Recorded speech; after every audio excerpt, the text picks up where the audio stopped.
What's up, guys? You already know what it is. Man, I feel a little bit of football mood right now, man. So I had to play some football music, man.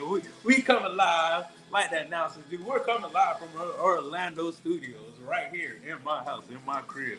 And we are checking in this week at HBCU Weekly, aka the pre-snap read, man. You already know. I'm your host, Mr. Blizz is on top with everything. Make sure you subscribe to the pre-snap read, man. Thank you guys for watching. Thank you guys for tuning in. But Jerry, he gonna kind of be late today. You know what I'm saying? He's doing his own little thing. He gonna pop in, pop up. But I got a special guest, man. I got a special guest. This dude is tremendous. He does a lot in the HBCU lane. He's all the way out there in the West Coast. Man, I connected with this dude on another YouTube channel, and right then and there, I was like, oh, I gotta get this boy on the show. I definitely got to get this boy on the show. Man, he's a good dude. I'm gonna introduce my special guest today is my boy Kales, man. Say what's up to the people, my boy. What's going on? Nice to be on the show, man. Great to really grateful you got me on this, Bridges. We for sure connected on Bliss City and can't wait to get into this now. Okay. I'm gonna do one favor for me. Drop off and drop back on because the screen. Oh, there we go. Yeah, there we go. I'm on there. Yeah, you on now. All right, let's get to that, man. I'm in it. Yes, sir. Man, I want to tell the people about yourself, man. Cause you know this is your first time on the pre-snap read. Yeah. No, I appreciate you having me on this. I work with HBCU Red Zone, a partnership deal. Go through a lot of football analysis. If you ever seen like any HBCU recruiting rankings, I probably made those. I've been doing that the past 3 years at this point. I got a lot of different lists out, top 5 lists, top quarterbacks lists has definitely been talked about a lot. And really, man, I'd like to be a tastemaker in this space and just keep on providing my information. Definitely, man. Definitely. And I can't start the show off with the number one fan for the pre-snap read and the number one fan for FAMU. My boy Ray in the building. What's up with you, Ray? Yeah, I know. How you doing, Ray? Yeah, I know. What's the deal, Ray? It's true. That's my boy Ray right there. You know, he gonna be live at 5 with all those comments. And we're gonna go ahead and start the show off, man. First topic of the day is, Bama State spring game at 10 o'clock on the Easter weekend. It's just gotta shake your head at it sometimes. Shame on you, really. Shame on you. Like, I personally don't understand this. First of all, Easter weekend, nobody is at school. When I say nobody, nobody. People leave for Easter on Wednesday and come back on Tuesday. So I don't know if they really just, I don't know if they don't want to show anything, or I don't like what's going on, Bama State, because you click then the thing like this is you have it at 10 a.m. in the morning. People ain't even getting up in the bed after they come from the club at 10 a.m. in the morning. Yeah. No. I'm trying to make sense of it, and I think we're talking about Alabama A&M. I don't know if Bama State and Alabama A&M both have it. My bad. It's Alabama A&M. For sure. Yeah, let the record reflect. Truth is in the details, man. Alabama A&M. This is the second year in a row y'all decided to do this. Bring on an super early spring game on a weekend. And look, I'm gonna be real with you. Alabama being on the East Coast time, as a West Coaster myself, this game for me at 10 a.m. will be at 7 a.m. So do you think I'm waking up at the crack of dawn to watch a spring game? No. I think if you're Alabama A&M, you got to think of this from a marketing standpoint. And maybe this does work out for the rest of your day and events. I know last year they had like a whole day of events, and this was the kickoff event. But if you're the football team and as big as you are, you have the biggest stadium on campus that holds the most amount of fans, you should demand a primetime spot on this type of day for Alabama A&M. I think this game has to be at least 3 p.m., 2 p.m. That seems to be the majority of times. And really, this is one of the only schools going this early. It's really weird. Yeah, like my thing is like my boy Benjamin Porter said, man, bad scheduling. Like I don't care if other stuff is going on around in the campus. You could have made this so late, man. Like you could have made this so late, for real, for real. And like I just don't understand. Like I'm gonna play this just for Alabama State, man. Got me fucked up. You got me effed up if I'm not going on vacation. But just hold on, cause my boy just came in and he was coached by he was coached by Coach Manning. I know he got a lot of things to say about this spring game because I know he was in his spring game when he was playing, and I'm pretty sure that he can have a lot to say about this. I want to introduce my other co-host, you know, the dog eat dog world, the dude with the statistics, the dude with the stats, you know, FAMU, Winston-Salem State, and everything else. To my boy Jerry Good. What's going on, man? What's going on, man? Had to What's the deal? What's up, dog? What's up, man? Jerry, you reading it right. You reading it right. Yeah. Jerry, what's going on with your coach? Dog, 10 a.m.? Yes. On Easter? On Easter. Dog, I don't know, man. All I know is I know when I was in school, we practiced at 6 in the morning. So we had practice every day during the year at 6 in the morning during the year with Coach Manning. Yeah. But for out of season, like spring ball, I don't know, bro. This is a little questionable. It seems like they not trying to monetize it. It's just like I guess that regular practice for them. I don't really care about the money behind it. You know, certain schools charge for spring games nowadays, like for fans to come. But ain't nobody getting up at 10 o'clock in the morning for no spring game, dog. They not getting up, dog. Ain't no game coming on at 10 o'clock in the morning in the regular season. Bruh, like it's killing me. Dog, you ain't gonna have no band. You gonna have the crickets out there chirping at 10 o'clock in the morning. You done traded them for the band. Bruh, it's still gonna be dew on the ground. That's what I'm saying. Dew on the ground, crickets chirping. It ain't gonna. And we just talking from the fans' point of view. The players got to get up early in the morning to play a whole game and try to take somebody's spot at 10 a.m. Yeah, wake up, ready to go. You got no time to get your mind right. You better wake up with your feet running on the ground, dog. Bruh, you ain't got enough time for your breakfast to digest and you get in the right mood. You ain't got no time to do nothing. Dog, you ain't got no time to digest. You just gonna die. It ain't gonna be digest. You just gonna die. You gonna die out there in that heat, boy. Well, I just don't understand. Like either A, they really don't care. Like that. I mean, that could be a possibility. They really don't care. B, they just either Coach Maynard doesn't have a final say so. That could be a problem. Or C, that people got better shit to do.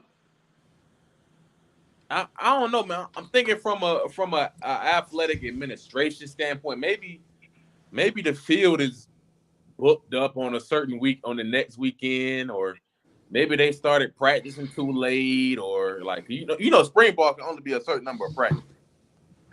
So maybe somebody. But the 10 a.m., I can't explain the 10 a.m.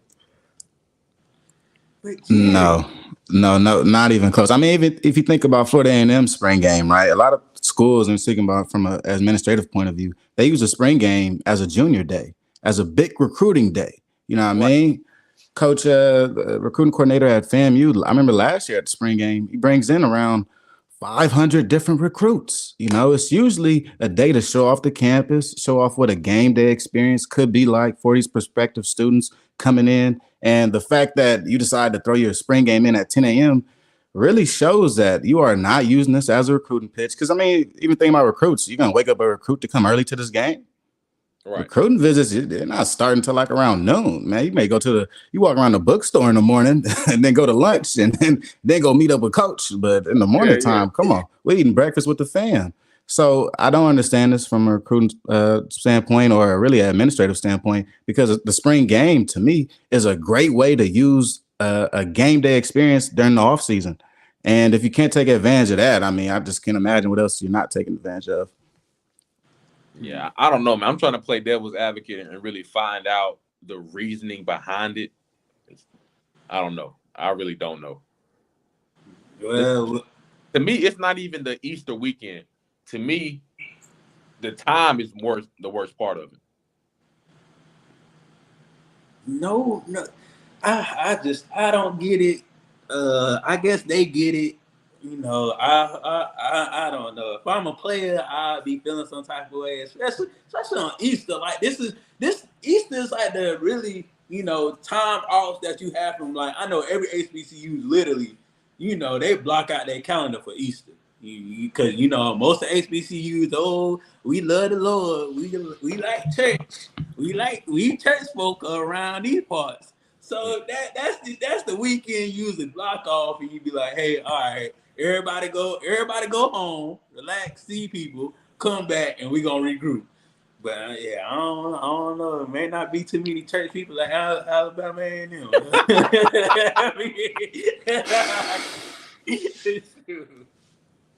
Oh no, dog. I really. But yeah, it certainly seems like it, man. Holiday weekends, usually students want to get back to their fam and spend time with their fam, or even their in-state fam. You know, if you can't get out of state, maybe you'll hang out with one of your teammates' family or something like that. Just get out and be with family. Easter is a good time for players, especially football players in the springtime, to get away from football just for a quick second, just for half a day. And I'm not even sure if they could even do it with something like this going on. I don't know. Maybe he's saying like he want to get it in before they go back home for the weekend, I guess, to cancel out distractions. I don't know. But Jerry, if you want to do that, then have the spring game on a Friday or Thursday. If you want to give them that time to go back home, then give them that time to go back home. Yeah, I don't know, dog. Like, that's my guy. That's my dog, man. So like, I feel with a quarterback coach, defense coordinator, defense linebackers coach, head coach. I know all of them. So I'm trying, that's my guy. So I'm trying to find a way to make it seem maybe they're doing this, maybe they're doing that. I don't know. Right. The only thing I can say, bro, is like he probably tried to schedule it later on, but he couldn't. Like you said, he probably couldn't. And yeah, I think so too. Yeah, I'm gonna give him that. But if it's not, and from a compliance standpoint, you can only have a certain number of spring practices. Yeah. So if you start on this day, you gotta end on this day. You know what I'm saying? So it might be something like that where he scheduled it wrong, but that don't make up for the actual time the game is going on. Yeah, because that's crazy. But we're gonna move on because we don't want to stay on this topic too long. We can talk about this for days and days and days. But shout out to Alabama A&M having a spring game this week at Saturday at 10 a.m. when nobody's gonna be up. People gonna be asleep. The bowl. Yeah, the band's not even gonna be there because the band gonna be asleep. So yeah, and sadly we're talking about the time instead of talking about the players. So many different storylines going on there. Gary Quarles leaving, Donovan Eaglin stepping up running back, 3-man quarterback competition. So much to be talking about with Alabama A&M spring game, but and I were stuck on this 10 a.m. start, man. You can't give it its just due. Can't give it its just due. But next topic, man, we want to talk about is the double standard of a female athlete. Everybody know what happened this weekend. Girl from LSU. Is it Angela? Angela, that's her name? Angela Reese? Angel Reese. Angela Reese. Yeah. She balled out. Just Angel, not Angela. Angel. Angel. I know it start with an A. Yeah, shoot. But yeah, she balled out. Everybody knew it. And it was trash talk, which we already knew the trash talk was going to come before the game. So classless, not classy, like all that other stuff. You already knew that before the game started. So, but my thing is this: is it a double standard for a female to talk junk than a male to talk junk? Knowing how we grew up, knowing how other people grew up, knowing how it's white and black. Let's say Tom Brady talks junk. Oh, Tom Brady cool. Tom Brady this, but if Cam Newton do it, oh, he's a pest. He's bad for the team. Even as black and white females, we saw it. We saw it like bright as day. She talked junk. Oh, it's cool. She a team leader. She can do that. But when somebody else do it and they black, oh, it's bad. Not a class act. So just how you guys feel about that, especially from a male perspective. I mean, man, black men are disrespected, but the most disrespected person in the world is a black woman. You know what I'm saying? So how you were talking about Tom Brady can do one thing and Cam Newton can't do something, it's 10 times worse when it comes to a black woman representing herself, speaking up for herself, or even like going to the measures of what she was doing with talking junk. Because you saw it in the game, man. You saw Caitlin Clark, I think that's the last name. I don't. Yeah, But Clark. you saw her, and she was like doing the same thing. John Cena, you can't see me uh, to the team, to SU, or even to South Carolina. So now when Angel Reese does it, it's a problem. Why is it a problem when black folks do it, but not when white folks do it? That's the double standard we've always had in the world, and it's not anything different today. Just keep track of your friends, man. That's saying, oh, she's not sportsmanship. She's a bad person. Those are the same people, man, that are the racist individuals, man, that we count on now. Yeah. Yeah, nah, there was the backlash, Keith Olbermann, the owner of Barstool, completely uncalled for. You know what I mean? We shouldn't stand for anything like that, especially against our black sisters like that. So is it a double standard? Absolutely. Absolutely, there's a double standard. I think that in this case, a lot of context mattered. All right. And a lot of casual women's basketball fans were watching this Final Four and watching the national championship. We saw the increase in the Final Four, increase around 60% in viewership, go up to around 4 or 5 million people watching. And then we watched the national championship go up around 60%. And we saw close to 11 million people watching this game, right? It was a lot of casual fans watching this game. And I think that they didn't understand the actual context of the celebrating and the taunting that's going on. Angel Reese and Caitlin Clark's rivalry goes all the way down to last year. You know what I mean? Maryland playing against Iowa. Angel Reese and Caitlin Clark aren't very fond of each other. Caitlin Clark's a smack talker. Angel Reese is a smack talker. There's nothing different than anything else we've seen in the NBA or in other women's basketball leagues. So seeing like Patrick Beverly get famous from smack talking, seeing Dylan Brooks get famous from smack talking, and seeing these two girls out here compete at a national championship and calling it classless is ridiculous. I think that people decide to take their shot at Angel Reese because they found a shot to take at her. But and to be realistic about this, all this happened within the game. Anything that Angel Reese did happened during the game. If it was illegal, the referees would say something. People are talking from the side. You know what I mean? People are talking from the crowd in this instance. Everything that was in the game was legal, all within the rules of the game. It's completely outrageous that anybody would call this classless. Even try to push this aside to even say that, to use this against Angel Reese's character. I dislike it. I think it's tasteless, and I think that casual fans should keep their mouth shut on this issue. Yeah, I agree, man. I know if you even look at like you talk about Pat Beverly, man. Pat Beverly is known, like that's his job. His job is to talk junk, and I think, man, that side of the game is what fans like. Like if you, like you said, the viewership was increased tremendously, for that game, man. So I feel like honestly, if this happened more often, I would like a lot of more people would be more tuned into the game. Like it's intriguing, it's entertainment.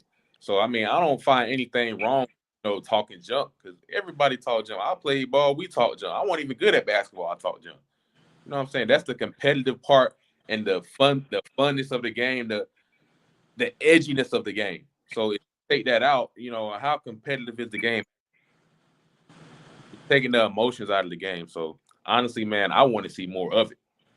I want to see more of, standing up for your team and showing emotions when you get fouled. I like that. That's what I want to see. Definitely. Yeah, no, it adds to the game. I think that adds the flavor to the game that we want to see. The reason why we talk about the NBA is not these 30-point, 40-point performances all the time. Sometimes it's the off the court stuff. Sometimes it's when people are smack talking. You know what I Right. mean? These different storylines are what drives the NBA game in and game out. We aren't watching all 82 games, but we know what our favorite players are doing. We Right. know what the most talkative and agitative players are doing. And because of that, we watch the league. And maybe that will draw more people to watching women's basketball. And there's nothing wrong with smack talk at all. And I think as long as it's within the legal limits of the game, play on. Mm-hmm. Shouldn't be any scrutiny for it. Shame on you if you're tripping. Shame on you. Yeah. But my thing is this, like, man, it makes the game better because now you're drawing that line where it's sports and entertainment. So now you're on the cusp of, oh, now this game is entertaining. Now it got my attention. It's not a game no more. This is entertainment. Oh, I gotta see her next year because I know she's gonna be talking cash money stuff when they play against each other.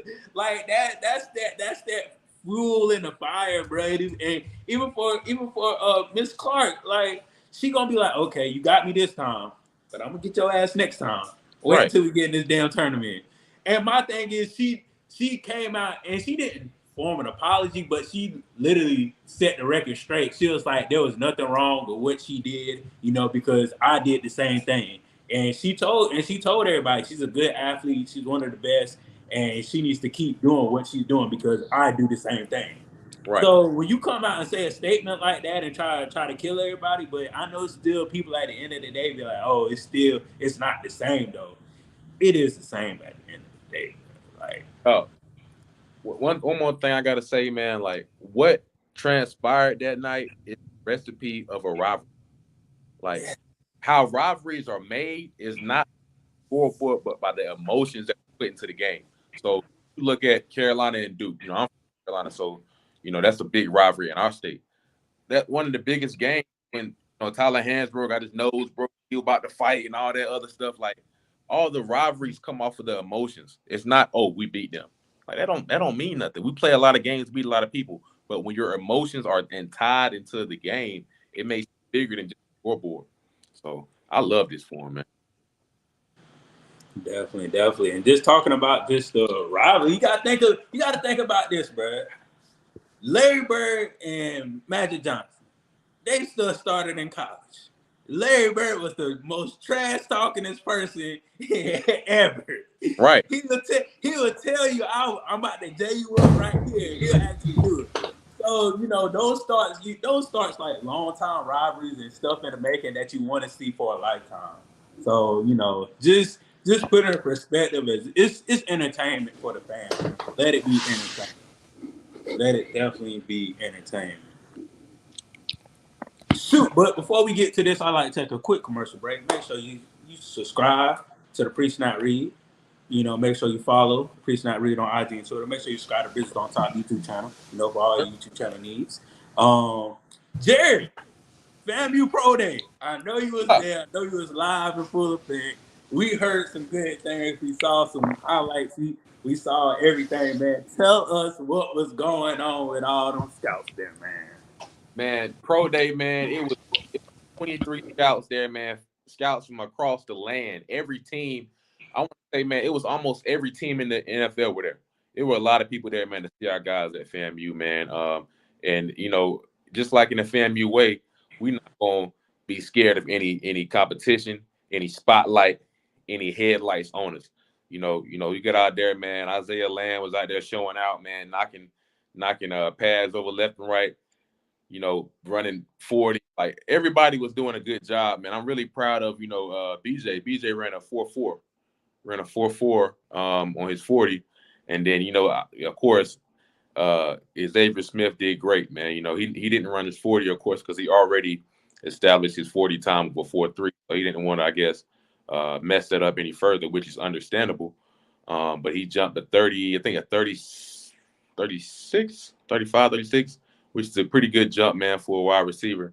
He was out there running routes, man, running routes, catching everything thrown to him. So, those guys, man, that out there perform, I think they're going to do well in this draft coming up.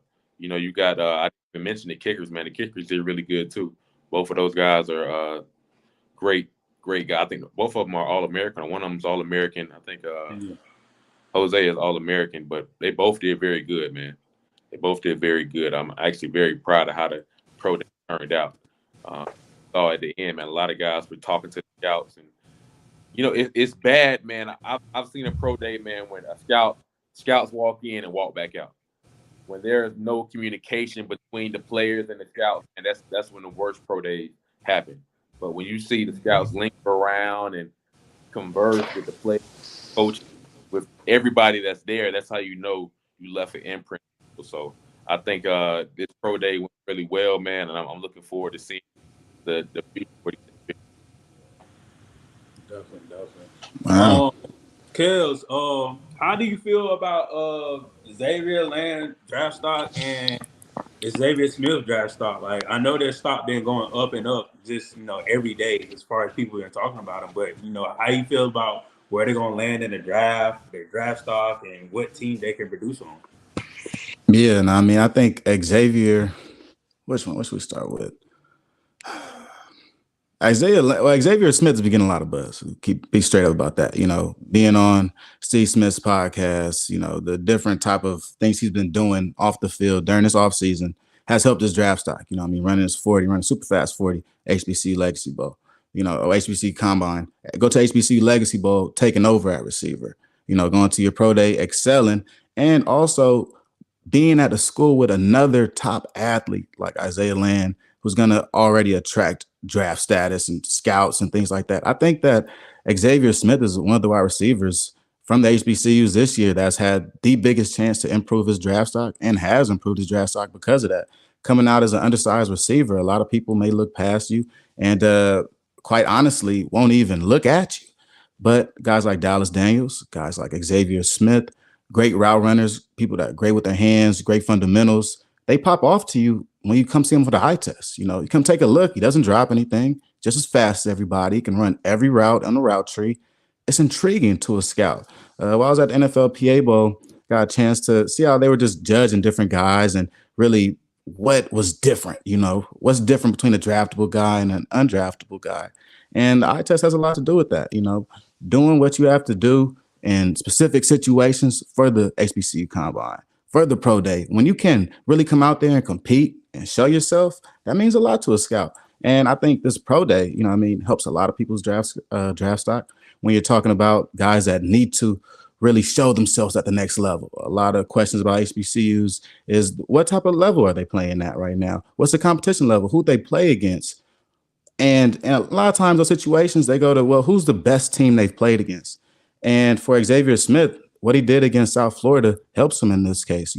Looking back at things, the type of performance that he had against South Florida leads the scouts to go, he can produce on a high level, and he shows it during the eye test also. So I think Xavier Smith definitely helps his draft stock. Not sure if he'll get drafted, but I definitely think he'll get a look at training camp. He'll get picked up by a couple teams because he has that type of skill set. Then looking at Isaiah Land, I think has been somebody that has been great consistently, right? As far as a guy that was his junior year looked at as a very high prospect. Going into his senior year was tough. He injures his hand, misses the first couple games, plays off his back foot, loses a couple of defensive linemen like Savion Williams inside, is drawing more attention to him on a daily or weekly basis. And he still has found ways to perform at high levels. So I think Isaiah Land helps his draft stock, especially going to Reese's, going to play at the Reese's Senior Bowl. He got to play some linebacker too. So now he shows versatility as in really an edge that can create pressure off the edge consistently, and a player that can now move inside, go linebacker. You could play almost anywhere within the front seven, aside from your three technique or your nose guards, right? And somebody like that is somebody that can play special teams, somebody that can make a training camp squad, and really a player that is so athletic, he can demand a spot on a team. I think at the end of the day, as long as these players demand their spot on the team by using their certain characteristics, like Xavier Smith possibly returning. The fact that Isaiah Land can play all over the front seven, these things help them when you're trying to make a team. At the end of the day, when you're trying to make this roster, it's about where can I fit in. And I think these players fit in very well on a host of different NFL teams. Yeah. Yeah, I agree. I know you had talked about the South Florida game, man, but I don't want y'all to forget what he did against Carolina too. Right. 10 receptions. 10 receptions in any game is a lot, man. He had more receptions than Josh Downs, and Josh Downs, the first round, second round receiver going in the NFL draft this year. So, I think Xavier Smith, man. I don't know. You don't think he's gonna get drafted? I think he might be a later guy, but I think he's gonna get his name called. I'm hoping because maybe I'm a little biased, but I'm hoping we get two guys from FAMU getting their name called. So we'll keep our fingers crossed. They said, I forgot. I heard the stat, but I forgot the year. It's been over 50 years since a FAMU Rattler has been drafted. So hopefully we can get somebody that can get drafted. Hopefully those two guys can get drafted. But just to pick, like, I feel like this. The later the rounds get in the NFL draft, the more pressure is put on the teams where they have to pick up either Land or Xavier or Aubrey, because they want to be the team at the end of the day saying, "Oh, I got another I got another HBCU person that balled out. I got another Kobe Durant, or I got another Williams." You want to be that team that say, "Oh, I got this dude in the 6th round, and y'all messed up, and he producing." That's what you want when you're a team. So, I hope they can get that money, because every day, every week, their draft stock is going up, up, up, and up. So, just shout out to everybody in their pro day, especially BJ. I know he's been working hard. I know he's been doing his thing. You said, he had a good 40. I know scouts are looking at that. When you got to 40, they automatically look at your name. So I just hope these boys actually get a chance, get a shot. And the draft coming up in a couple more weeks to 27. So we'll see. We'll see what the draft holds for all HBCU players, man. Definitely. One thing I can say, Ron, just tying it back to what we were talking about with the draft, man, like the teams that have capitalized with HBCU players, all of those guys were represented. All of those teams were represented at FAMU's Pro Day. So they know what the recipe is. They know or what to look for to find a James Houston. They know what to look for to find a Durant. Those teams were all at this Pro Day. So it's like other teams got forward. Yeah, no, I mean, even from saying that, Xavier Smith is on my top 12 receivers draftable this year list. You know what I mean? The only thing is I take my opinion out of these things because sometimes, like you're saying, only the teams who have picked up these HBCU players, who have the Jacoby Durants, who pick up the James Houstons, really understand what type of talent is down there in the HBCUs, really understand what type of intangibles these guys may have when you bring them into camp. And those guys already know, So I will say, I think up to now, some teams may be a little skittish on HBCU players, but teams like the Chiefs, who pick up Joshua Williams from Fayetteville State Division II, around in the 3rd round, they know, certain teams understand and are beginning to get ahead of the curve, and other teams will be left behind. But in saying that, hopefully our players still aren't become looked over because of that. Other teams are already like, oh, this guy plays for that team. No. There needs to be more teams like the Chiefs. There needs to be more teams like the Lions. There needs to be more teams like the Bears. I pick up a Jatari Carter. Need more of that. Yeah, definitely. But at the end of the day, if they don't get picked up, you still got the FSL and the USFL, so still can play ball on a high level. Yeah. So, always don't put all your eggs in one basket. That's what my mama told me. Don't put your eggs in one basket, son. Isaiah Land, and Zay Smith, them eggs getting picked out the basket. Hey, them boys going in. Them boys going to NFL now. You said all them eggs in there? Them eggs in that. Them boys going to go NFL. Your boys going to go NFL. I was just talking about some other people, but Yeah. Yeah. You still got chances. If you don't get picked up, you got like three. You got the CFFL, you got the XFFL, and all these FFLs you got going on right now. So no, it's actually a league like overseas. Like one of my teammates play in Mexico. I didn't even know they had a league in Mexico. Yeah, they got a league. Yeah. They do. Trevon Boykin, quarterback from TCU, like 2015, 2014. He's down there quarterbacking now. Out in Mexico. Everywhere. Okay. Cinco de Mayo. Hey. They got footballs down there. El football. Okay. Hey, ole. Okay, I feel Mexico got the spirit of the football. But let's talk about this. I know me and Jerry talked about this on a little side note. We were sending each other back up and forth.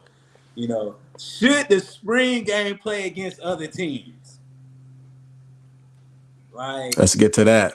Yeah, because that's a hot topic. Let's get to that.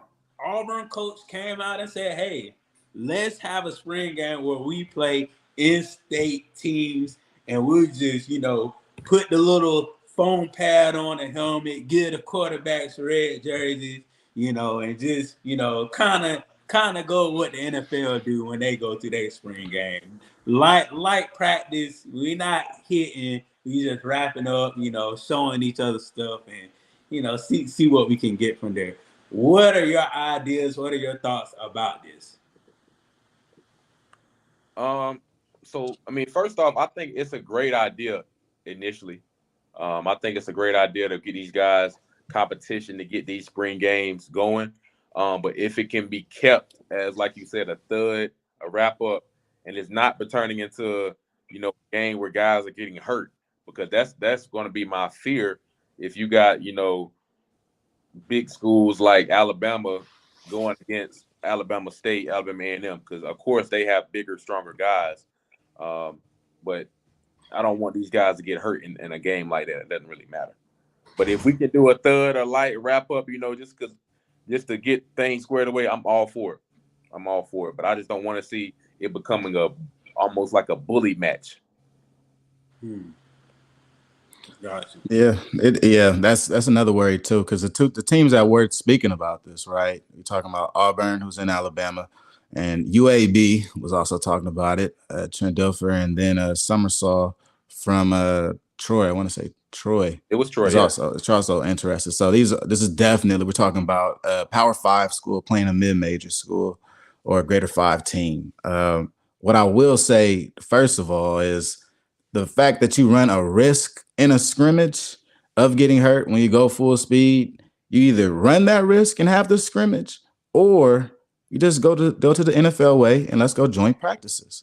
I don't think there's an issue with joint practices. The commissioner of the MAC also actually brought this up in 2022, right around the fall. And when he brought this up, he brought it up as an idea for different MAC schools to play other schools within maybe the Big Ten or within their geographical footprint. Now, with something like that, bringing in joint practices, NCAA pushback on it didn't allow it to happen. I think joint practices is really what these coaches are getting at. They're saying scrimmages, but I think a joint practice does them more justice. And getting to see your players who are tired of doing one-on-ones against each other, do one-on-ones against other players, do 7-on-7 against other players, team periods, inside run periods against other players, maybe a little more, maybe better for you, to be honest, than a scrimmage. You get to actually see specific film of your guys and how they block in zone rushing schemes when you go inside run. You get to see how your route concepts work in 7-on-7. You get to see how your number one receiver fares against a number one DB from the next closest college. And I think for a receiver, for any players that are involved in this, they love this. I think a lot of times, even schools, like I'm thinking USC and UCLA does this. A lot of times you grow up around the same dude that goes to a rival college. Now you get to play this dude once a year. There's nothing wrong with that. And throwing that on TV definitely would generate some ratings. I think a lot of people would watch something like that, especially talking about bigger schools. You talk about Alabama and Alabama State, right, who haven't played each other ever, to my knowledge, but get to face off in this joint practice. And now we have film of that. Now we get to see how we face off against that. I like it. Mm-hmm. But the actual scrimmage, no. I'm against scrimmaging. I'm against a full scrimmage between another team. You know, Yeah. Alcorn State said last year after they put their scrimmage on live stream, the first couple of weeks, I think the first week when they played Stephen F. Austin, they knew the signs. They knew their coach. They knew their plays. They were calling their plays out mid-game. So that's when Alcorn had to scratch that. That's why Alcorn didn't stream their spring game this year. So there are different things where you go, all right, at the end of the day, though, we don't want anybody to have a competitive advantage over us. And I think having a full-on spring game against another team does you no good, and an injury just really would set things off. It would probably stop the whole spring game, for being real. Right. Yeah. Right. I think practice is a great idea. You hit it right on the nail on the head with that one. Definitely. Those joint practices, scrimmage. I mean, at the end of the day, I do like it because it sounds good. It's intriguing. It gets you like, oh, okay, I may want to go there. Like, I want to go there and see, what this other team had, what this other team got, and see the competition. But at the end of the day, like injuries, then you got to set up everything. So now when you set up everything, are we going to your field? Are we going to my field? Are we going to each other's? Or how are we going to schedule this? And how are we going to get the commission of this school and that school and the conferences and all this other stuff? And now, you have to go through all that stuff, which is a headache. I know for a football team, you just want to go there and get it done and let them come to y'all and get it done. But you have to think about all those things, and like a joint practicing, that would be good, because then you can, like you said, you can have those 1-on-1s, you can have those 7-on-7s, you can have a lot of things going on that you wouldn't have during a scrimmage. Now you really have a quarterback competition.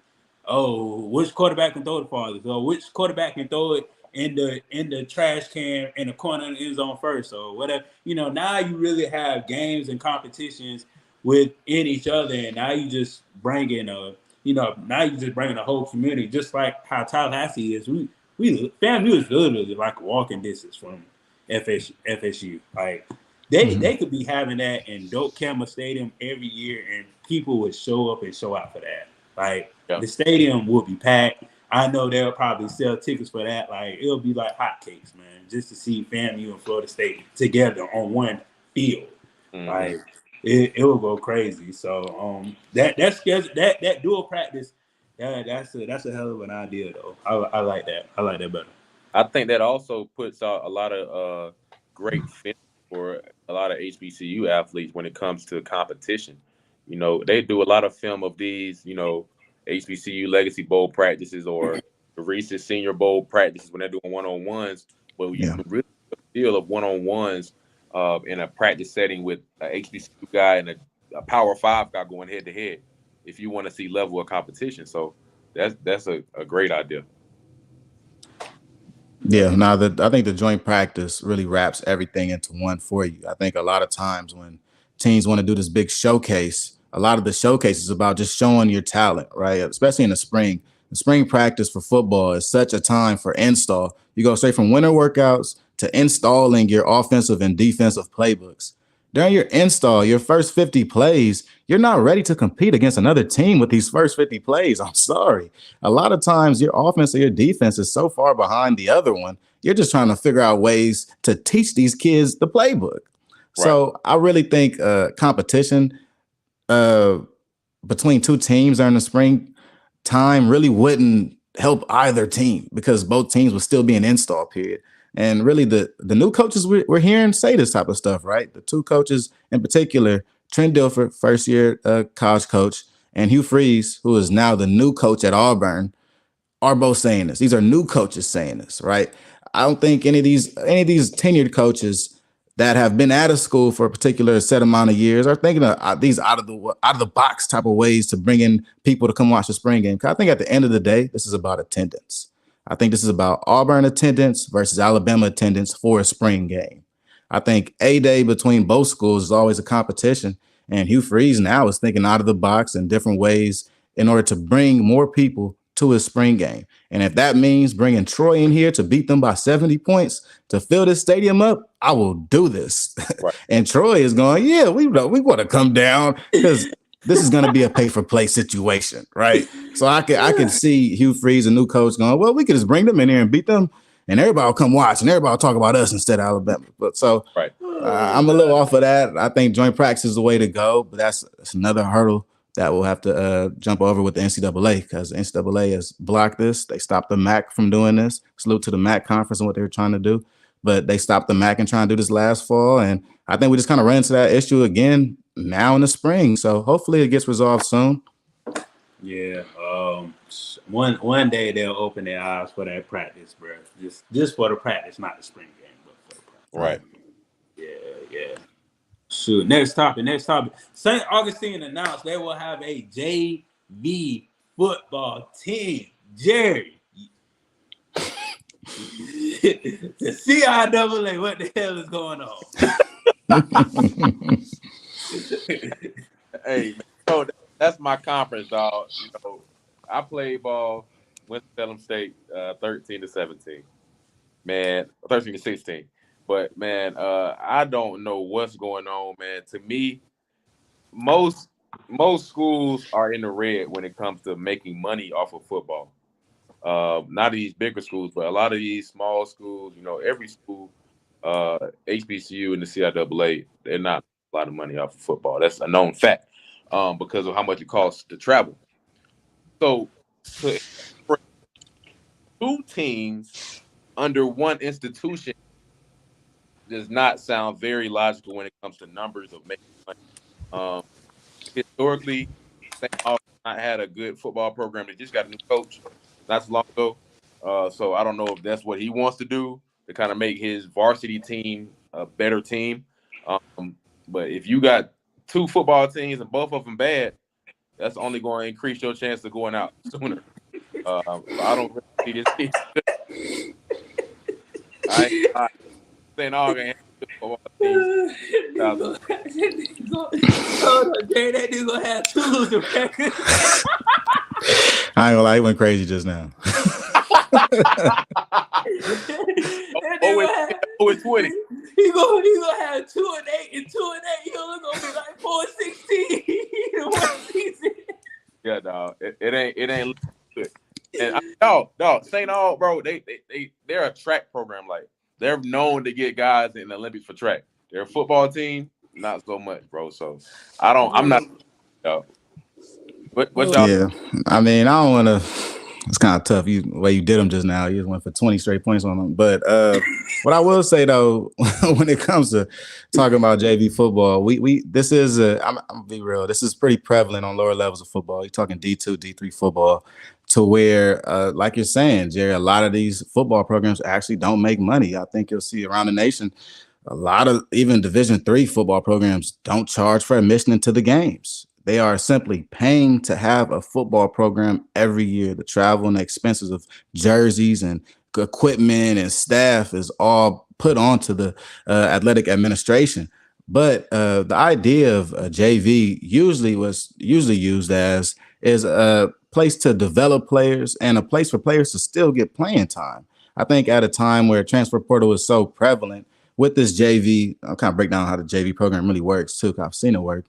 The way the JV program works is, you may have 80 players, right, come into your football program, but say 40 of them are freshmen or new players, right? So you have 40 returners, around 40 new guys. When it comes to the season, you start playing the season, some guys just aren't getting the playbook, just aren't getting things, right? They're falling behind, fourth or fifth string type of guys. Maybe you got 6 quarterbacks this year, right? You want to develop those other 2 quarterbacks. Now, usually in the same conference, there will be other JV teams for each of the same institutions. Virginia Union would have a JV.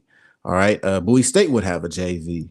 Elizabeth City would have a JV. And you would play those games. Now, when you would play the games against those other JV teams, those are on weeks where either your varsity squad is on away games or you go travel on a Friday to a closer school and go play them. But the whole basis of this, you go send your offensive coordinator down there, the head coach. He runs the program. You send a defensive back coach down there to go coach the defense.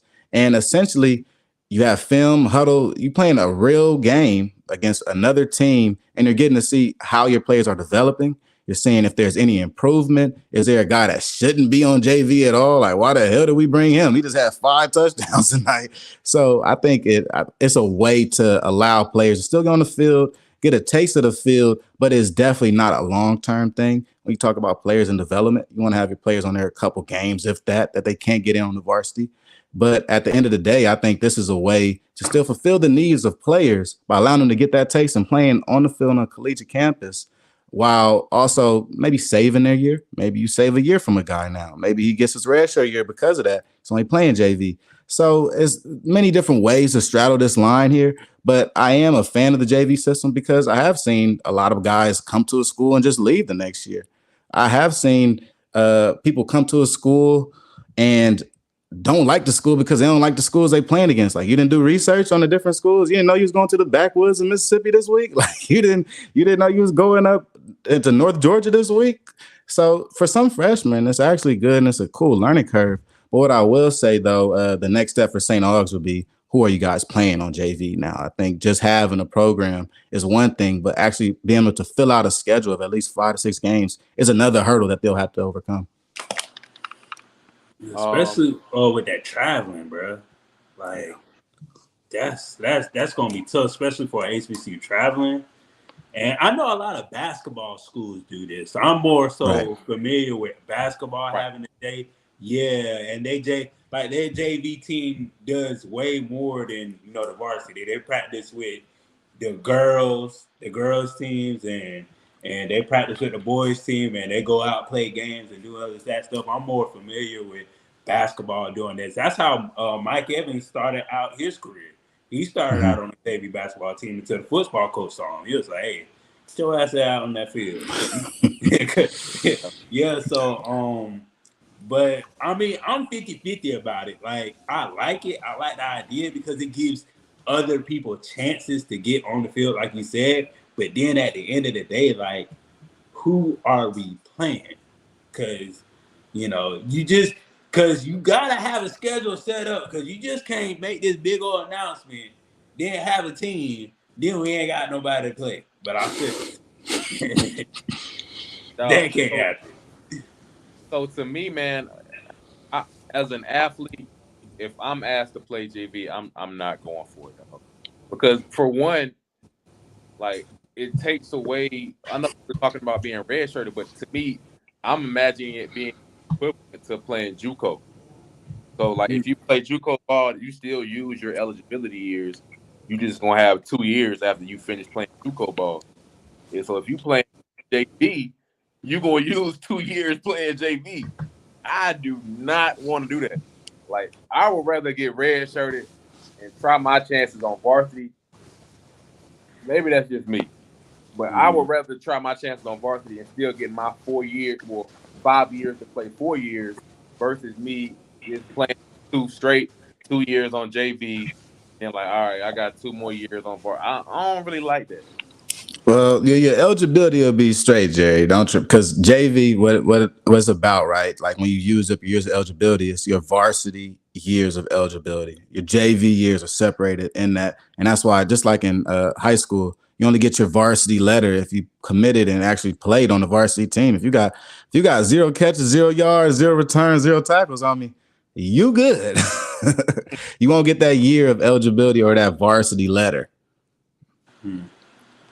It's tricky. It's hard. It's a little hard to wrap your mind around at first. It was hard for me super at first to really understand what was going on. But once I understood that these players were the same guys that are playing on the varsity team, this is scout team players, it got much easier. I'm not going to lie. I'm like, oh, okay, y'all got a game tomorrow.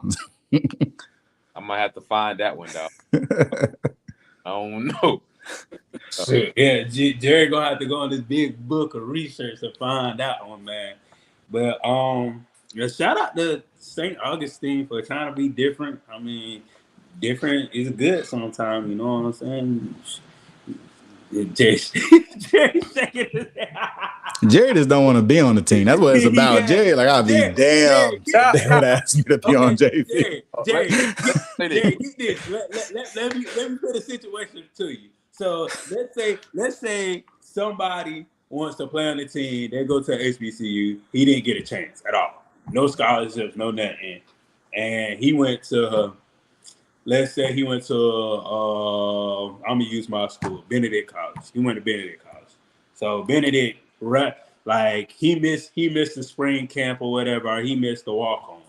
So now they have another walk-on for JV football. This is his chance to get on the team. You know, he was a real good athlete, but he just didn't get recruited. Like some people do. They don't get recruited, and they be good athletes. They come walk on. Next thing you know, they in the NFL. So, like, he was like, hey, this is my chance. He go to JV, play JV football. Coaches see him. He play game. He balled the hell out. Like, he done had 15 tackles and 3 sacks and 1 forced fumble. I'm talking about this nigga balled out. They say, be like, hey, why don't you come on here to varsity, son? Because you know that's how the coaches be. No. Why don't you come on here to varsity, son? I think we can get a spot for you. I hear you.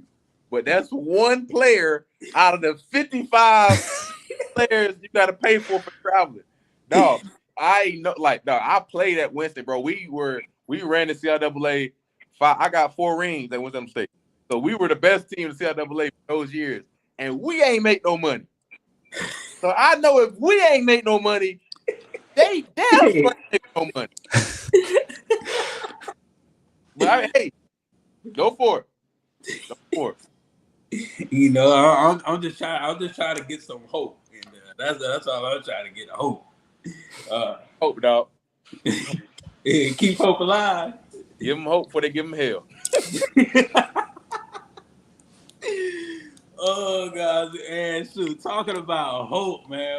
A lot of people are hoping for these teams to do good, man. Schedule review. We still on our schedule review, man. Let's get to that. On our schedule review. And God damn it, somebody came in here and said, like the stream.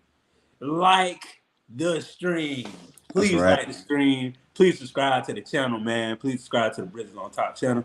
Please, please, please, please, please go to Preach Not Read on IG and Twitter. This was your commercial break. This commercial was sponsored by Bridges on Top for all your Bridges needs. Call Bridges on Top 1-800-BRIDGES. 1-800-BRIDGES. There you go. A little commercial before we get into the schedule review. Let's get to that. Yeah, let's get. Who first, man? Who first? Let's go with the team that don't care about football, and we all here we go. Talking about the real HU. The team that don't care about football. I'm pretty sure you guys know who I'm talking about. I know we on this platform know who we talking about when they say they don't care about football. We talking about them Howard Bisons, man. Them Howard Bisons.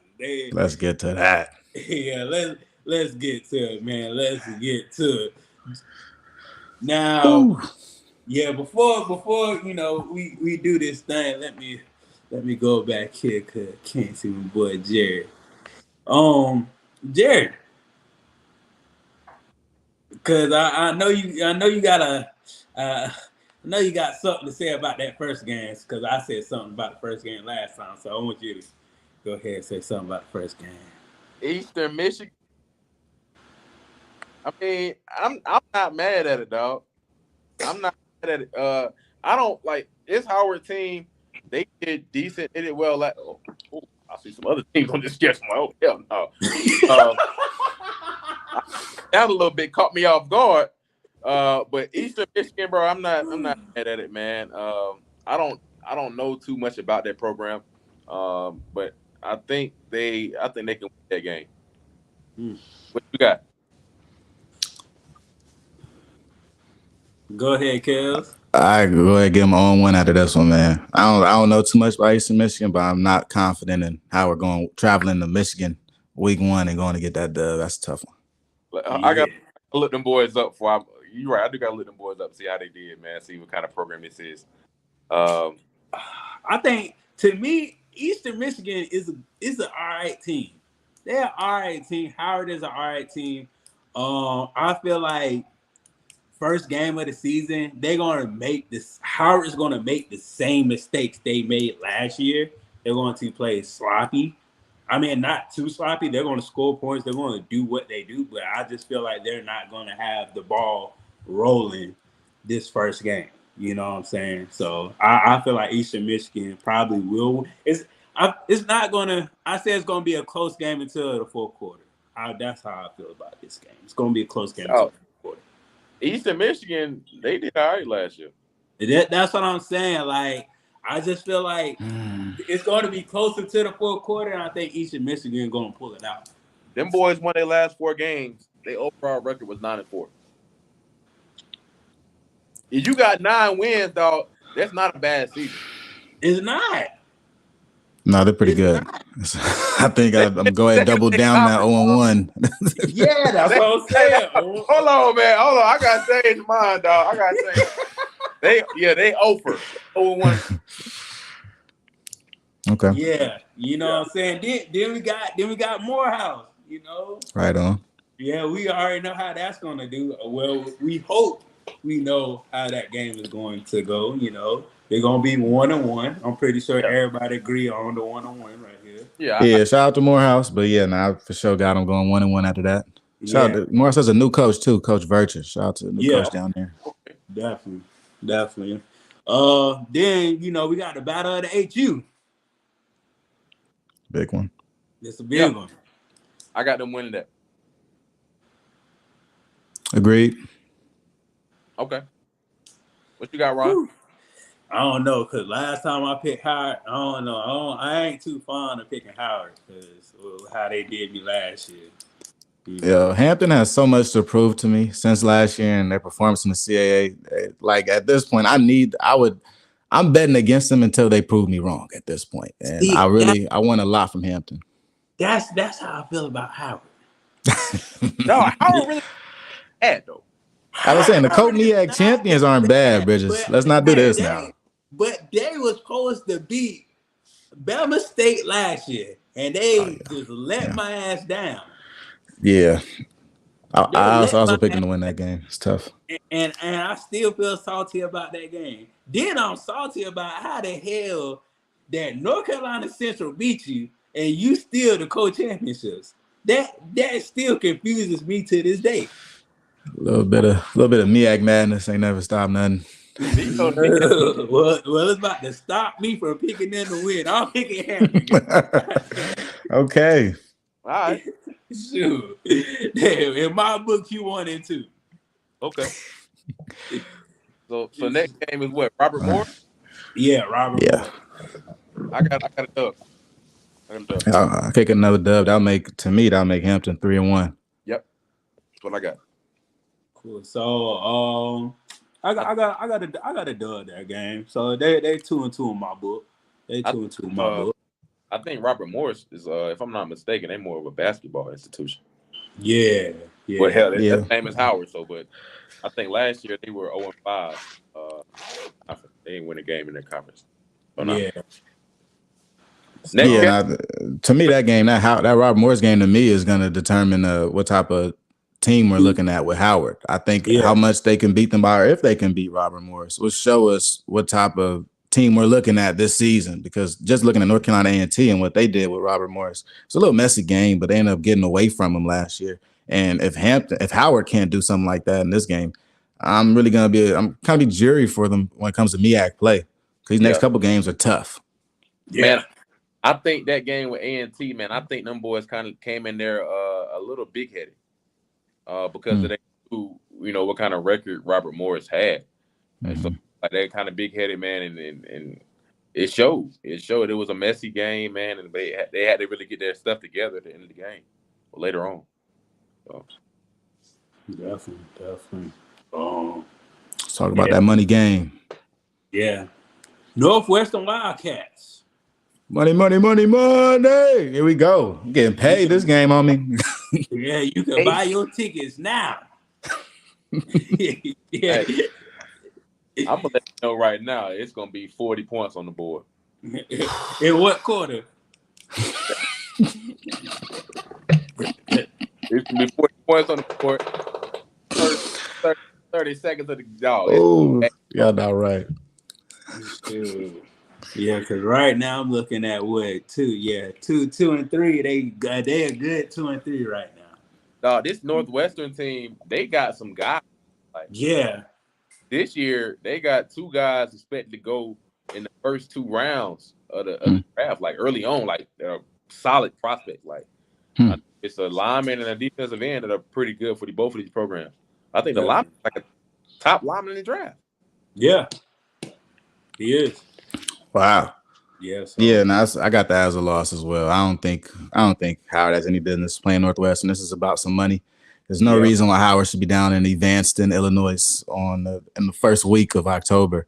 This is about some money, and hopefully this is good film for guys like Kenny Gallup, guys like Quinn Williams on this Howard team that's looking to get drafted next year. When you look at these money games, you gotta think money both ways, right? They paying us to play, and we also are gonna make some money on our draft stock. You know, we just talked about Xavier Smith, what he did against South Florida. Jerry brought up what he did against North Carolina last year.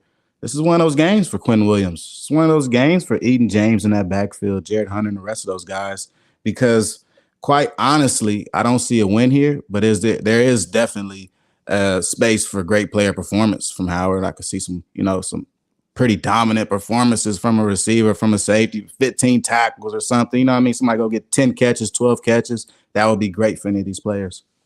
Yeah. Definitely. Well, shit, if y'all want to do good, just, ask Jordan to sponsor y'all too. Just ask. It's not going to hurt. It's not going to hurt to ask. He probably going to say no, but it's not going to hurt to ask. He got more time. Now he about to sell them Hornets, ain't he? Yeah, he about to sell them Hornets. Yeah, it's about time for him. Yeah, it's about time for him to sell them Hornets. It's been time, man. Yeah, it's about time. Just like it's about time for Harvard Crimson to get their ass beat by HBCU. This is the game that Howard need to show up. Okay. I like his energy. This is the battle of the Ivy League. Please, I'm begging you, Howard, show your ass in this game. This is an upset alert for me. When I saw this, I was like, ooh, this could be an upset alert. Howard can do something. It can be an upset. I'm going to say it's an upset. Amen. That all right. Be real upset. Hey. Yeah. My boy over there saying his final prayers for you. I was letting Bridges lead us in prayer real quick, you know what I mean, on this upset. There's only one way we're going to be able to get it, because Harvard cannot lose to HBCU, apparently. They have never lost an HBCU in football. So if Howard want to do something, this is the game where you got to pull all the trick plays. This is the game where you got to do everything you can. The coach got to trip somebody up on the sideline. He got to do something. They got to do something. Dog, the boys are coming. For one, the first thing, they played Northwestern the week before. So they're going to be banged up, injured, tired as hell.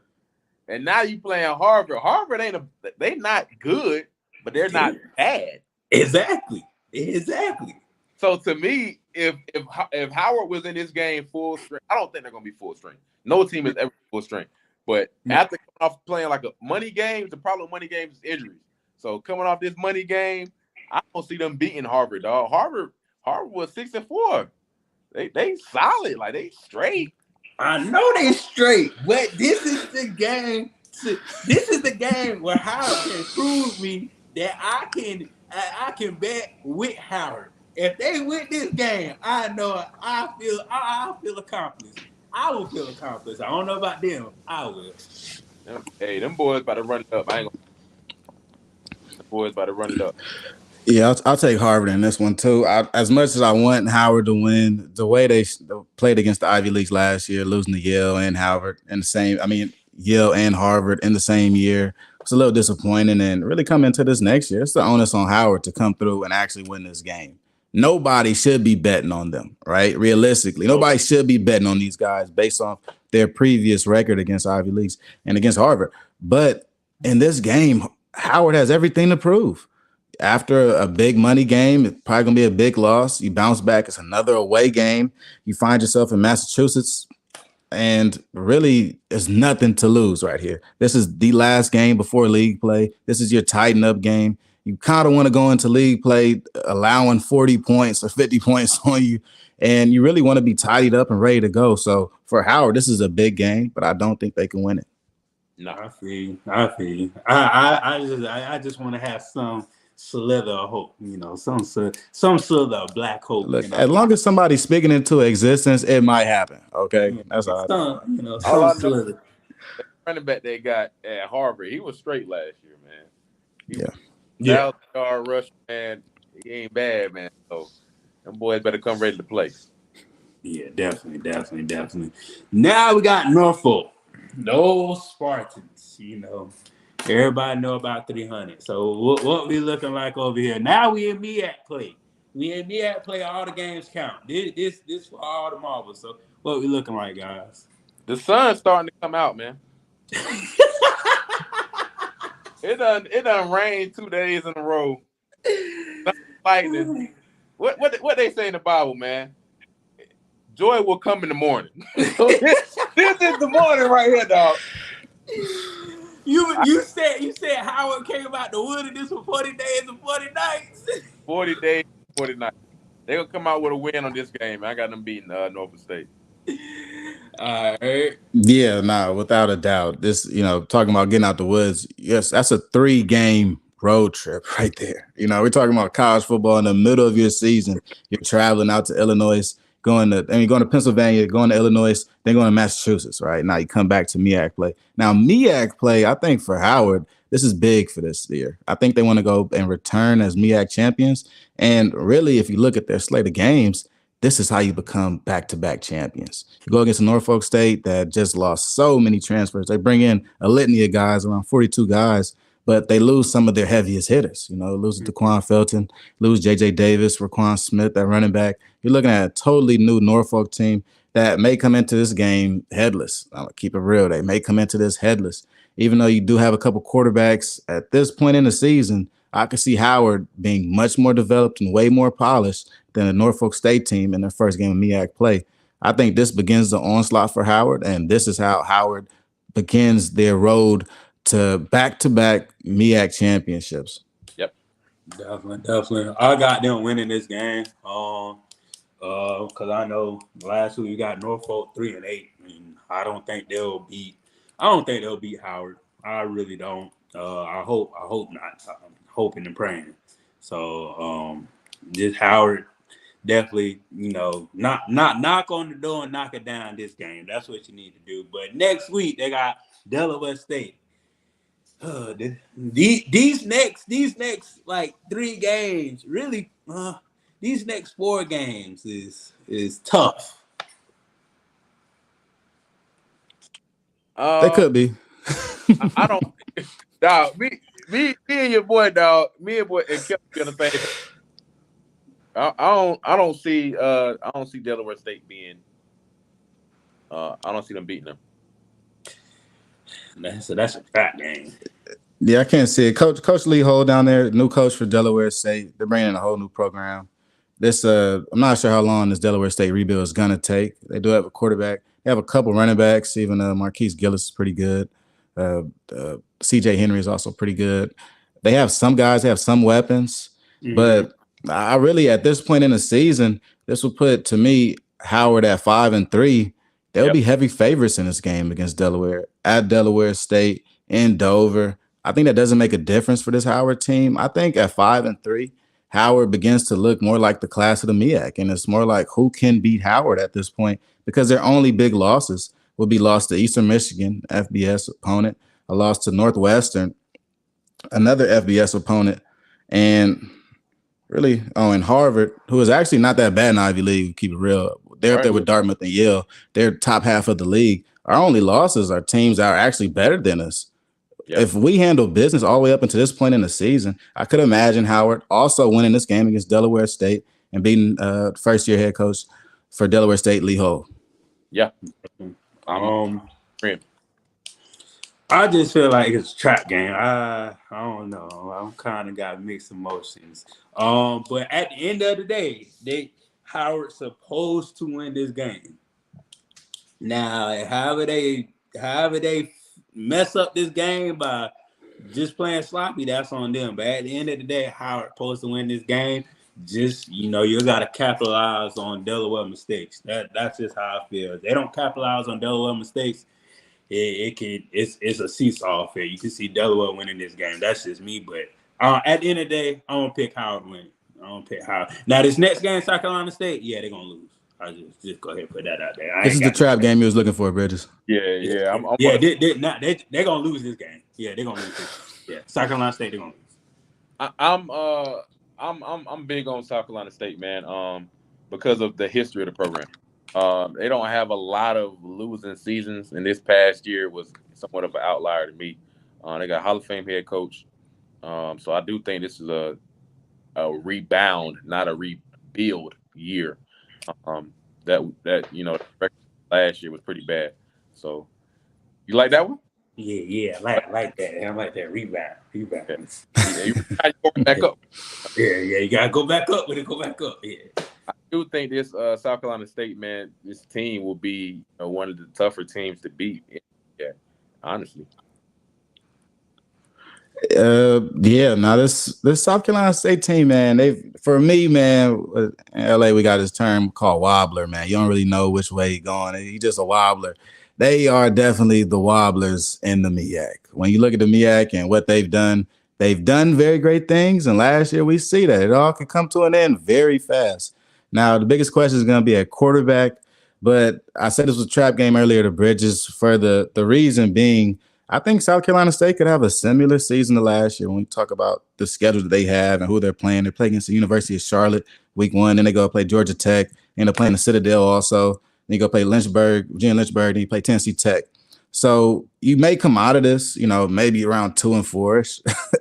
And to me, that's what makes it a trap game. A Howard team that could be around 5-3 that are really eyeing the MEAC at a point in the MEAC where you are just in the thick of it, Howard, because this next 3-game stretch where you play South Carolina State, where you play North Carolina Central, the defending champions, you also play Morgan State, who's also eyeing the championship. It's going to get even tougher for you. But I think just going down to South Carolina State and just the things I've heard about what happens down at South Carolina State Stadium worry me if I'm a Howard Bison. And I got Howard losing this game. I don't think there's any way Howard can win this game, given the fact that at this point in the season, Howard will be riding a high, and South Carolina State may be a really good team at this point in the season and may just chip them. So I'm taking South Carolina State all the way.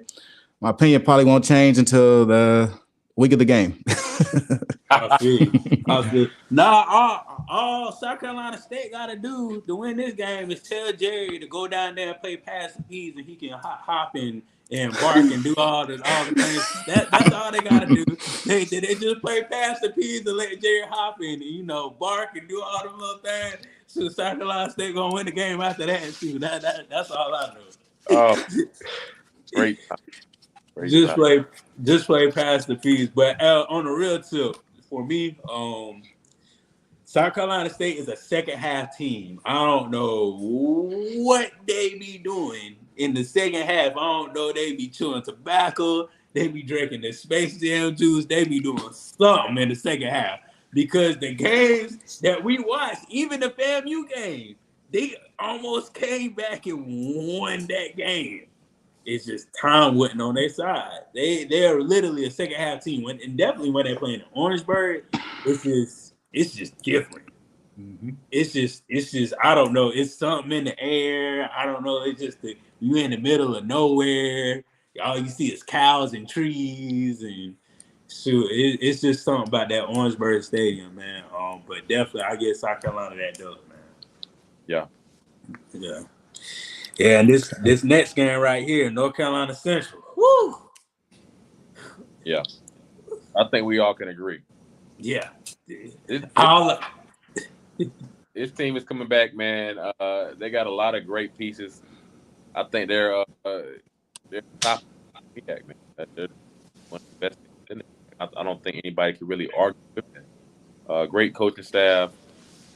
When you start winning, when you start to breed winners, man, it becomes a tradition. Because as an athlete that's getting recruited, you want to go to. Everybody saw that Jackson State game.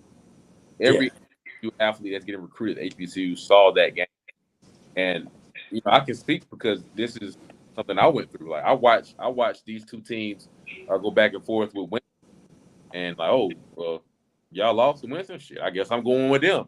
If both schools are recruiting me, of course I'm gonna want to go to the school with a better record and better opportunities for myself. So I can see a lot of people going to Central. I haven't heard too much about the transfer portal yet, but I do see that increasing for them once the season starts. Yeah, now Central, I think North Carolina Central up to this point is now the class of the MEAC. When you return your quarterback, and the quarterback just happened to be the best quarterback in HBCU football, the onus is on you to win every MEAC game. And really, if we were to do a North Carolina Central's schedule breakdown, I missed the other one, but I would have them win all 5 of their MEAC games. I don't think there's any reason they should lose to any of these MEAC opponents. I think their non-conference is much tougher. And given the fact that this team has proven that they are the best HBCU Division I football team coming into this season, they're going to have a totally different mindset than some of these other schools. And they're really looking at the MEAC like it's lunch. Mm-hmm. I don't see any reason why Davis Richard doesn't think he could throw for 300 on either of these teams that are in this division. I just don't see it. Every game that they lost last year in the MEAC was a winnable game. Yeah. And if they lost it, you lose to South Carolina State on the last play after I drove down 80 yards in a 2-minute span to throw an interception. Now, that play could change the whole season, right? As far as win and loss record. But I think for players, though, players remember these things. Players know they should have beat people. Players know that team should have been lunch. So the next time they come around and play them, they look at that team a little bit different. And I think we could kind of see some of the attitude that Jackson State was having towards the SWAC. We think about disposition and how teams are looking at other teams. I think Coach Trey Oliver and these North Carolina Central Eagles are looking at everybody else like they're lunch. And I just talked about the trap game, the game before for Howard. I think this game, after they get exposed by South Carolina State, you run into the big dog and it might get ugly. I could be completely honest. I think at this later stage of the season, you don't want to see Central at the end of the season. You don't want to see these good teams when they're going for their title championship runs. When there's 2 games left and they got to do it against you, they're going to do it against you. And when they pull that trigger, you got to be ready to react. So I think this is a big game for the whole MEAC, probably one of the biggest games in the MEAC this year, other than a couple Morgan State games. So this one could go either way. I'll go with Central today. Tomorrow it might be Howard, just given the fact that this is such a big game and all the players on both teams are going to have to show up. Yeah. Yep. Definitely. If I was North Carolina Central, I'm taking everybody lunch money. I don't. God, give me your lunch money. Give me your lunch money. I'll say, Howard, give me your lunch money. I don't care if Diddy went to your school or not. Give me that money. That's what's going to happen when they play North Carolina Central. They gonna get their money taken from them. I'm not sugarcoating this. I ain't gonna try to dance around it. Ooh, they got this and no. They gonna come to Washington, D.C. and take that lunch money and trot back to North Carolina and play their last game and try to go to the celebration bowl. That's what's gonna happen right there. FAMU. Yep. Yes, sir. But on that side, to this next game, the Morgan State Bears, man. Morgan State. How we gonna do with the Morgan State?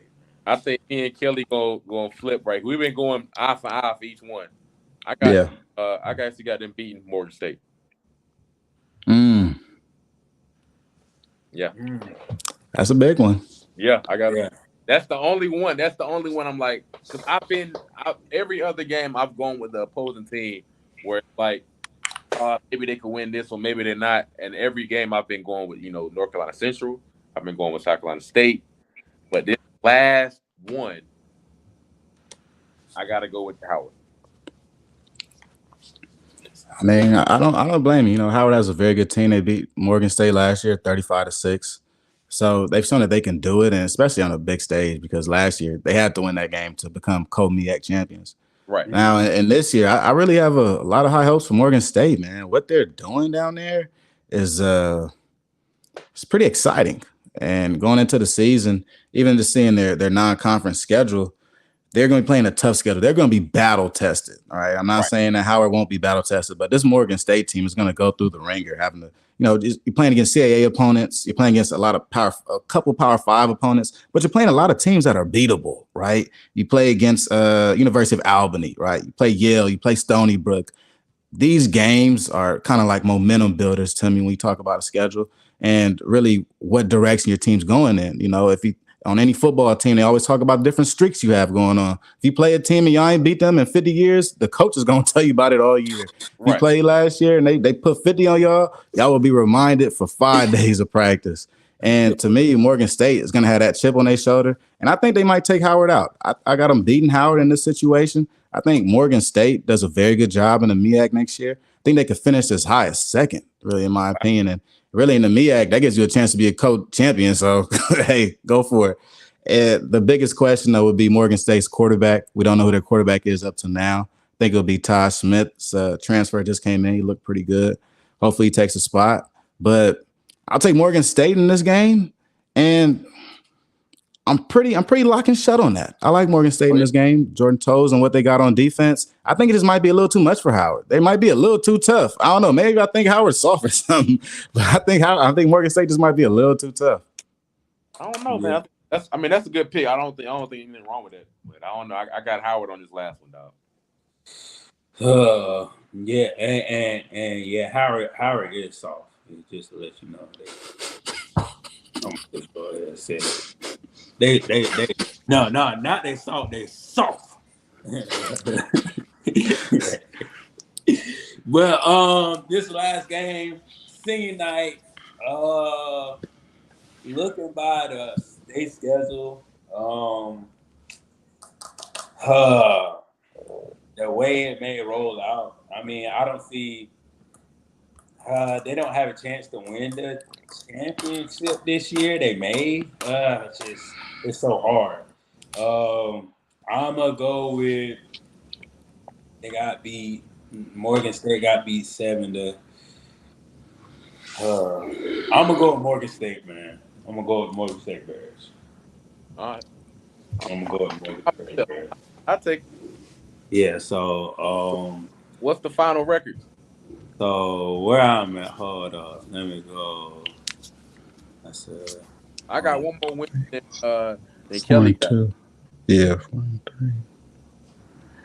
4-3. I think mine's in those switchings is flops because before I thought it was going 6-5, but I ain't gonna lie, that Morgan State game just flipped me. I think I got them 5-6 for Howard this year. Which I mean, to be honest, that still wouldn't be a bad year for Howard, knowing that they only have 6 games. 6 teams within their conference, so a lot of those losses don't even count against them. Right. But I got them, I think 5-6. Yeah.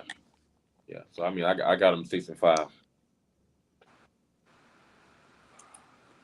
I got them 5-5. I'm gonna do 5-6. Yeah, 5-6. So it was really that last game that changed me there. Okay. Yeah. I definitely took this. Jerry, what did you say? I said I'm 6-5. Okay. Okay. And really what happened on my schedule, I'm just looking at it now. After the Norfolk and Delaware State game, I have Howard falling off a cliff essentially in the losing to South Carolina State, losing to Central, then losing to Morgan State, lose 3 straight to end your year, which would be really, really devastating to a team that has come in with a lot of high hopes and coming off a MEAC championship. It would, things wouldn't be looking good. Yeah. Things would not be looking good. Great, I don't know. That's a lot. I mean, but when things come, man, it tends to repeat itself, man. So I don't think that's far fetched for you to even say that. Yeah. But Howard, we hope for the best. Shout out to Kerry and the golf team. And, they doing their thing. And shout out to Jordan Brand for the basketball. They doing their thing, you know what I'm saying? Oh yeah, and shout out And shout out to the rugby team. Howard got a rugby team. You know, they right on. You know, they went Right undefeated in that little thing. You know, that's the only right now. That's the only thing that's looking good for football is the rugby team. You know what I'm saying? You know, the men and the women's. You forgot one, Ryan. You forgot the swim team now. Oh yeah, the swim team. We shouted them out last week. You know what I'm saying? They everybody doing their thing besides football. Like, I mean, what you mean? They football did their thing. Yeah. Don't do that. MEAC champions, man. We just think they're gonna be weak. No, just like that bubble. Everybody say the bubble don't count. Co-champions don't count. We done a lot of coaches, though, dog. Like, if I'm not mistaken, South Carolina State was a co-champion. If it's not too long ago. Well, I don't count that either. I don't count co-champions. I count who went to the Celebration Bowl. And North Carolina Central went to the Celebration Bowl. God dang it. They the champions. That boy Ron said he ain't nothing. No.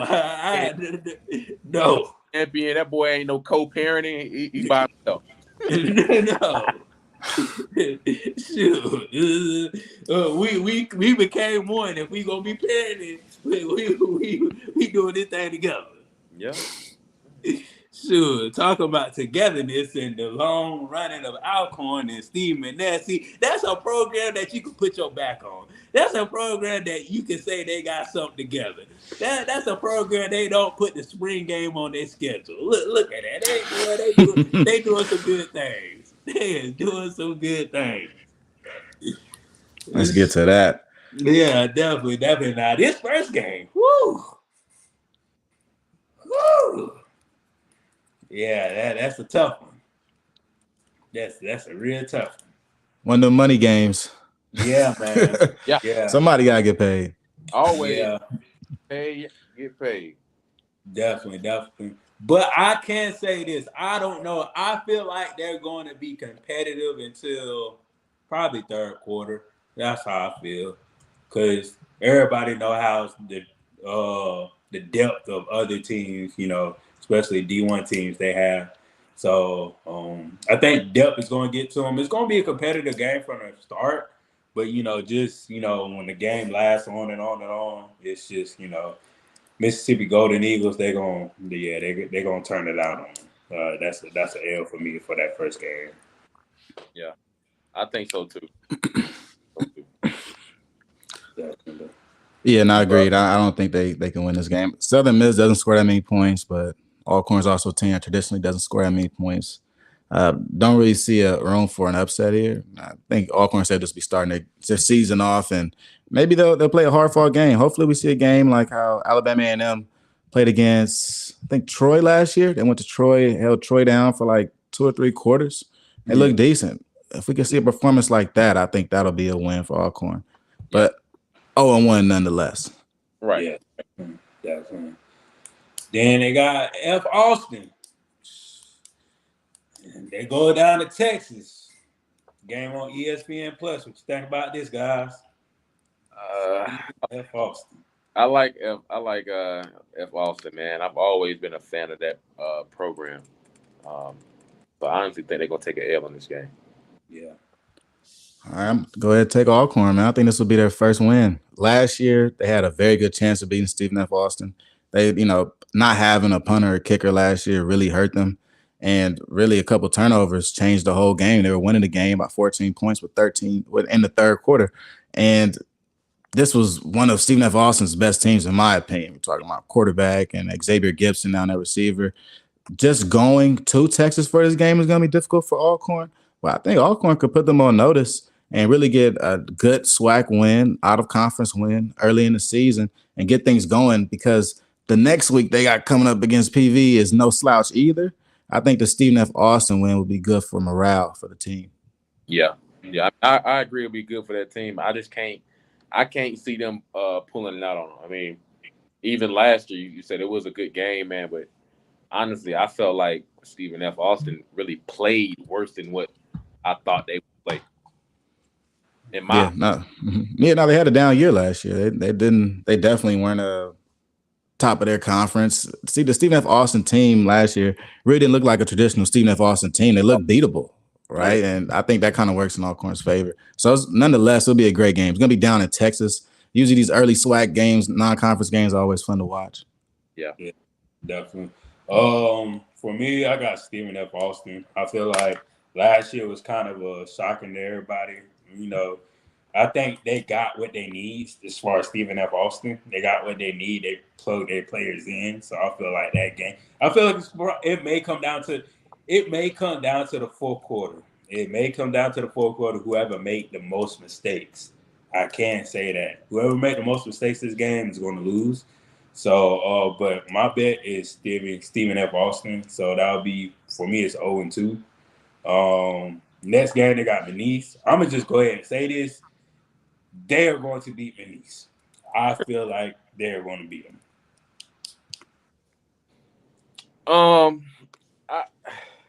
I'm honestly, I've been going back and forth in my head. This game has been like a pinpoint for me of what I think is going to happen. I do think they can beat the team too. I'm agree with you there, Ron. Yeah. Yeah, give me Alcorn against McNeese. Now, look, I'm gonna go ahead and preface this whole schedule with me saying this. All right, I think Alcorn's gonna be one of the best teams in the SWAC next year. I think Tyler Macon, Jarvian Howard, Monterio Hunt, and the rest of those guys really get things going, along with Fred McNair.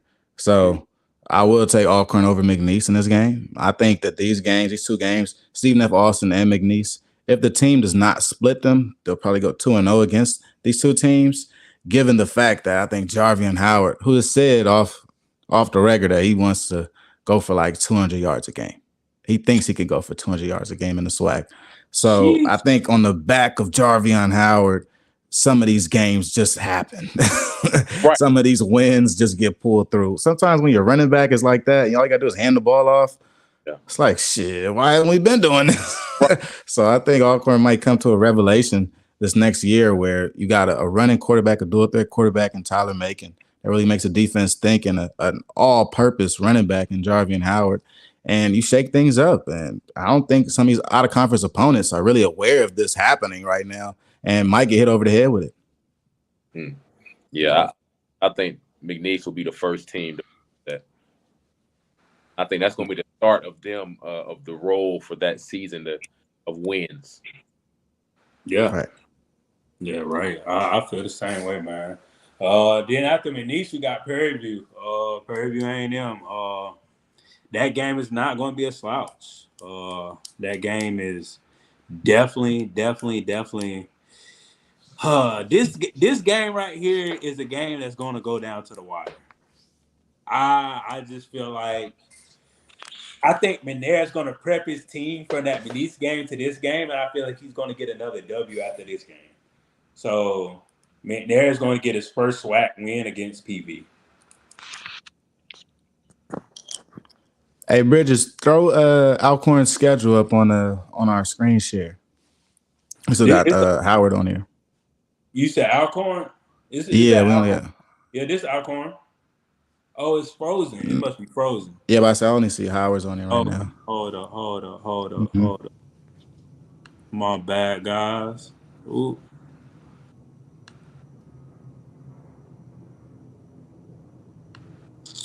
But even just talking about Prairie A&M now, this Prairie A&M team, another team I'm very high on in the SWAC. I think Prairie A&M and Alcorn State are go toe-to-toe for the king of the SWAC West. I think the SWAC West is dependent on Fred McNair and Coach Bubba McDowell, without a doubt, because Prairie A&M does an exceptional job of running the ball. They just bring in a 1,000-yard rusher from Mississippi Valley, Caleb Johnson, to come in at running back. You bring back your quarterback, Trayvon Connolly, who honestly, to me, looks more like a Wildcat quarterback, but it works so well in this offense. They are dominant on the ground. And in today's age of college football, we don't see many dominant teams on the ground unless they're more old-fashioned, I would say, where your schemes look more like Wisconsin. We're talking I formation. We're talking about slower pro sets, older pro sets. But now in the inside zone run scheme, Prairie A&M has found a way to dominate teams on the ground, and they return their quarterback. Yeah, I agree, man. When you got a dual threat quarterback like that, man, with a running back to complement him, man, it's a hard offense to stop, and it makes it a lot easier on the quarterback to get the ball out. in passing situations when they have to pass it because they know how dominant they are on the run. I do think this Prairie View team will be, arguably one of the better teams on that side of the SWAC. But I don't think they're going to be, I don't think they're going to be the winner of that side of it. But they're going to be have a better season than last year. Yeah. Who you got in the game? Who you got in the game? Did you pick PV, Jerry? No, I didn't. I actually picked Alcorn. Okay. So yeah, I'll side with you on that. I definitely think Alcorn can win this game. I think this game, just like how we spoke about the Howard and North Carolina Central game in Week 10, it's going to be a big game. I think this will also be a big decider in the SWAC when you go back and look on the season. This game between Alcorn and Prairie View A&M, the first SWAC game of the season for Alcorn, could be one of the biggest games when you look at the SWAC West and how it'll be determined, just given the fact that I think Alcorn will end up going on a run, and also feel like Prairie View A&M is a very hard team to beat. So having them both in the mix this early in the season, you really understand how big this matchup is. And really, I wouldn't say it will determine anything later in the season because we got to see three teams knotted up and tied up in the SWAC all the way up until Week 12 last year. So who knows what's going to happen. But if we're thinking about unraveling this thing a little bit early, if Alcorn can win this game against Prairie View A&M this early in the season, they are now in the driver's seat in the SWAC West. So I got Alcorn winning it. Yeah, I'm kind of agreeing with you there, man. Alcorn, I think they have a big year ahead of them. I expected more from them last year, just historically speaking of where they usually end up. I expect a lot more last year, so I don't see them having 2 years in a row. It's kind of like the South Carolina States of they're not going to be a bad program. Yeah. So yeah, definitely. So I guess we all in agreement with 2-2 right now. They 2-2. Well, Kel's got him what? 3-1. I got 3-1. Yeah. I'm 2-2 though. Yeah.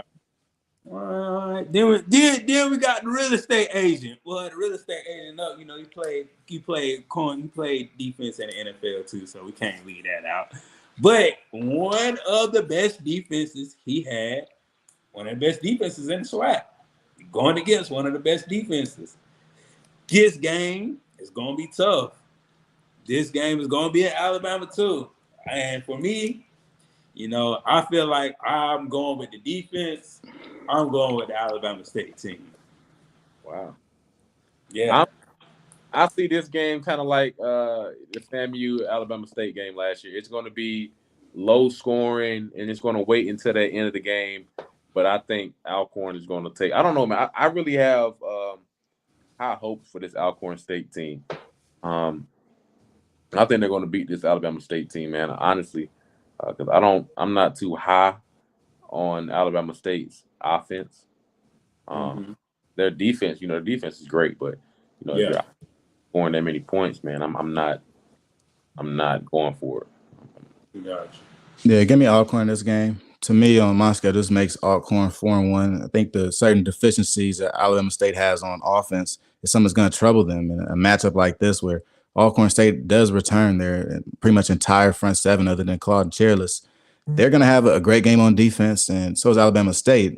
Don't take that away from either team, but I think who that hurts in this situation is the Alabama State quarterback, Demetrius Davis, a guy that I think is more of a volume guy and has really been kind of handcuffed a little bit under the term of being a freshman. But in a game like this, Demetrius Davis is going to have to win this game. I think we saw last year in a very, very high intensity game against Jackson State between Alabama State and Jackson State. The difference was the quarterback at the end of the day, was the throws that Shedeur Sanders could make versus the throws that Demetrius Davis could make. And this situation, I think, will come down to a great defensive battle. But offensively, what can each team provide and help out with their defense with? And still with Jarvian Howard and Tyler Macon on offense, I think Alcorn State always has a chance. And the fact that they do run the ball well works as a good deterrent for Alabama State offense.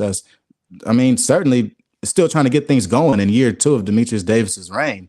So to me, Alcorn State can control this game. And if they do control this game, it should be an easy win. It might be a low-scoring affair, under 30 points. But I really can't see Alabama State pulling out a win, and they're going to make huge strides on offense to make me think different. Definitely agree with y'all guys on that, man. Both of you guys. So this game right here, man. This game is definitely a head scratcher.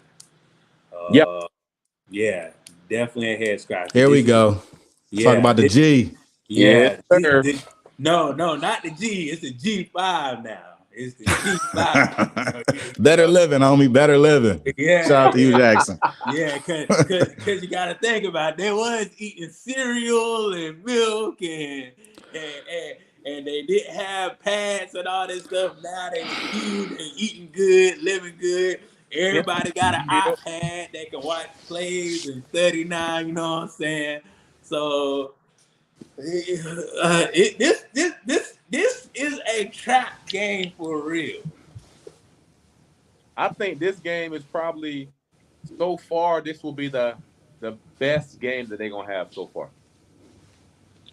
This one, Alcorn? review. I'm torn between the two of which one be a better game to watch. But I do think this is going to be a great game to watch. It's going to be scoring from both sides, both teams. But I don't know, man. It's going to be tough to choose and win it.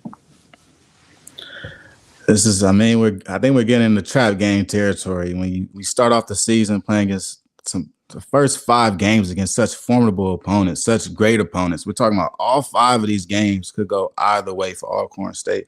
This is probably the first game Alcorn State will be favored in, like completely favored to win this game. And I think that does kind of lead to trap game territory. So for Grambling, what I will say today, I'm gonna go with Alcorn.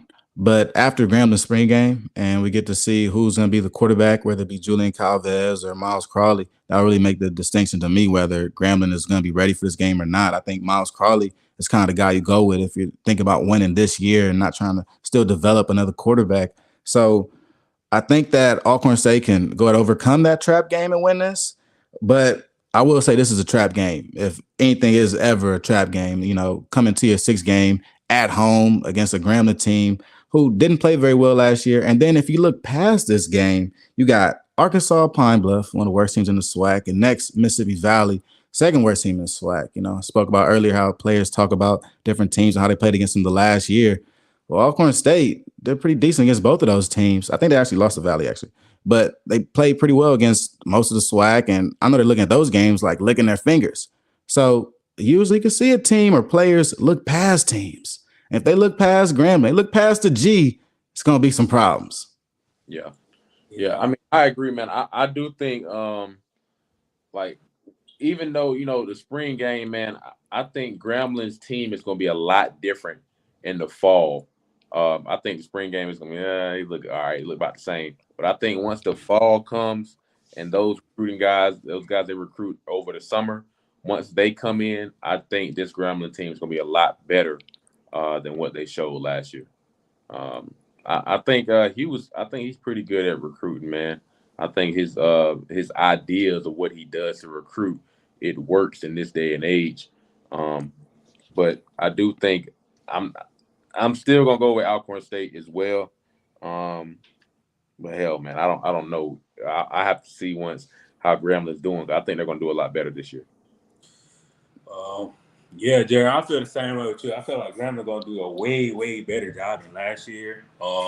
This is Hugh's 3rd season. Yep. I mean, so I feel like he got everything what he needs now. There's can't be no excuse. It really can't. Like he does have no excuses this season where he can't, get some high quality wins. But at the end of the day, we're talking about Minair. Like he proved us over and over again that he can win these situational type games. Right. He can win these trap games that we call it. At the end of the day, this game is going to be down to the last second. If not the last second, this game is going to go to overtime. I already know how this game is going to really play out. Gosh.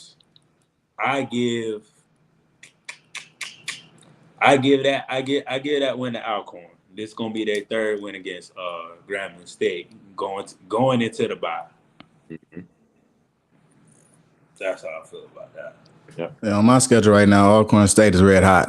Like red hot fire. 5-1 right now. And it ain't going down no time soon. Yeah. And these next two games, you got UAPB. I mean, UAPB is a good team. They fighting to the end. Everybody, I feel like UAPB is just a couple of players away from being a really good team. They had the facilities, they had everything going for them. They just don't have that ideal coach that can bring those high quality recruits in and coach them all the way through the fourth quarter. I think that's really both of these teams' problem that we see with UAPB and Mississippi Valley State. Both of these teams, they play to the end. They fight until they, give the chance to win. The game is just, they don't have that edge at the end of the day to, play with these other schools. So, I just, both, I feel like, Alcorn going to get 2 wins against UAPB and Mississippi Valley State. So you saying the coach the problem? I'm not. It's a combination of the coach and the players. At UAPB? At UAPB and Mississippi Valley. I say they just got new coaches this year. Shout out to new coaches down there. I'm talking about the pass. That's what Okay. Yeah, like they've been in position, like just like when they played Mississippi Valley, just like when they played Jackson State, they were in position to score. They just made mistakes. They didn't do what they're supposed to do. They didn't execute well, and that comes with coaching too. I'm not gonna lie, man. I feel like these two games, both of these teams, their problems is a little bit deeper, man. It's hard to recruit in these areas, man. Like you get people to go to Arkansas, Pine Bluff, Mississippi Valley. If you're not historically doing well, you find yourself digging a deeper hole. So I'm not going to say it's on the coaching staff or the player. I think it's just hard to get, especially in this day and age of the transfer portal. Not going to get a lot of guys go to Arkansas. Gotcha. Valley. Yeah. Well, I mean, last week, I know you guys spoke about, tuned in, you guys speaking about like long rebuilds. I think these two programs are in for long rebuilds. I do like what Mississippi Valley has brought in at Coach Kendrick Wade and really his staff that he's brought in. But I think these things take time, given the fact that where they are, like Jerry said, and the fact they haven't been winning is a hard sell to other players and prospective students. Now, I think it's going to take for them to bring in a class or two of guys that are their type of guys, Mississippi Valley type of guys, UAPB type of guys that love the school and play for the school with honor when they put their jersey on, they put those colors on and just want to win. I think that's kind of what it takes. And it's very hard to find those type of guys. I think early on in a lot of different coaches' careers at new schools, you might find a lot of guys that are faking it. Some guys that just want to use your school to get a better position or get a better scholarship from a different school, a bigger school. So you may see a lot of people just flipping in and out, coming this semester, leaving next semester. That's what makes things very tough. Now, for this Valley and UAPB team, I think they have zero chance when it comes to playing Alcorn State. I don't think they really score many touchdowns in this situation either. With a new coach, new quarterbacks for both teams, like it's almost like what can you expect at this point? So I think that Alcorn State, according to my record, they're 5-1 going against UAPB. I think they smack down on UAPB, go 6-1, and they smack down on Valley, go to 7-1. Yep. I think that at this point in the season, Alcorn takes advantage of these two new coaches, two new programs, and show them what it's like to be in the SWAC. Yeah, definitely. So Jerry, I know you agree with all that. So yeah, I'm on the page 100%, man. Yeah. I think if you took the combination of both of these scores from this game, it would not outweigh one score of an Alcorn State versus Pine Bluff game. So that's how I'm feeling. It's tough.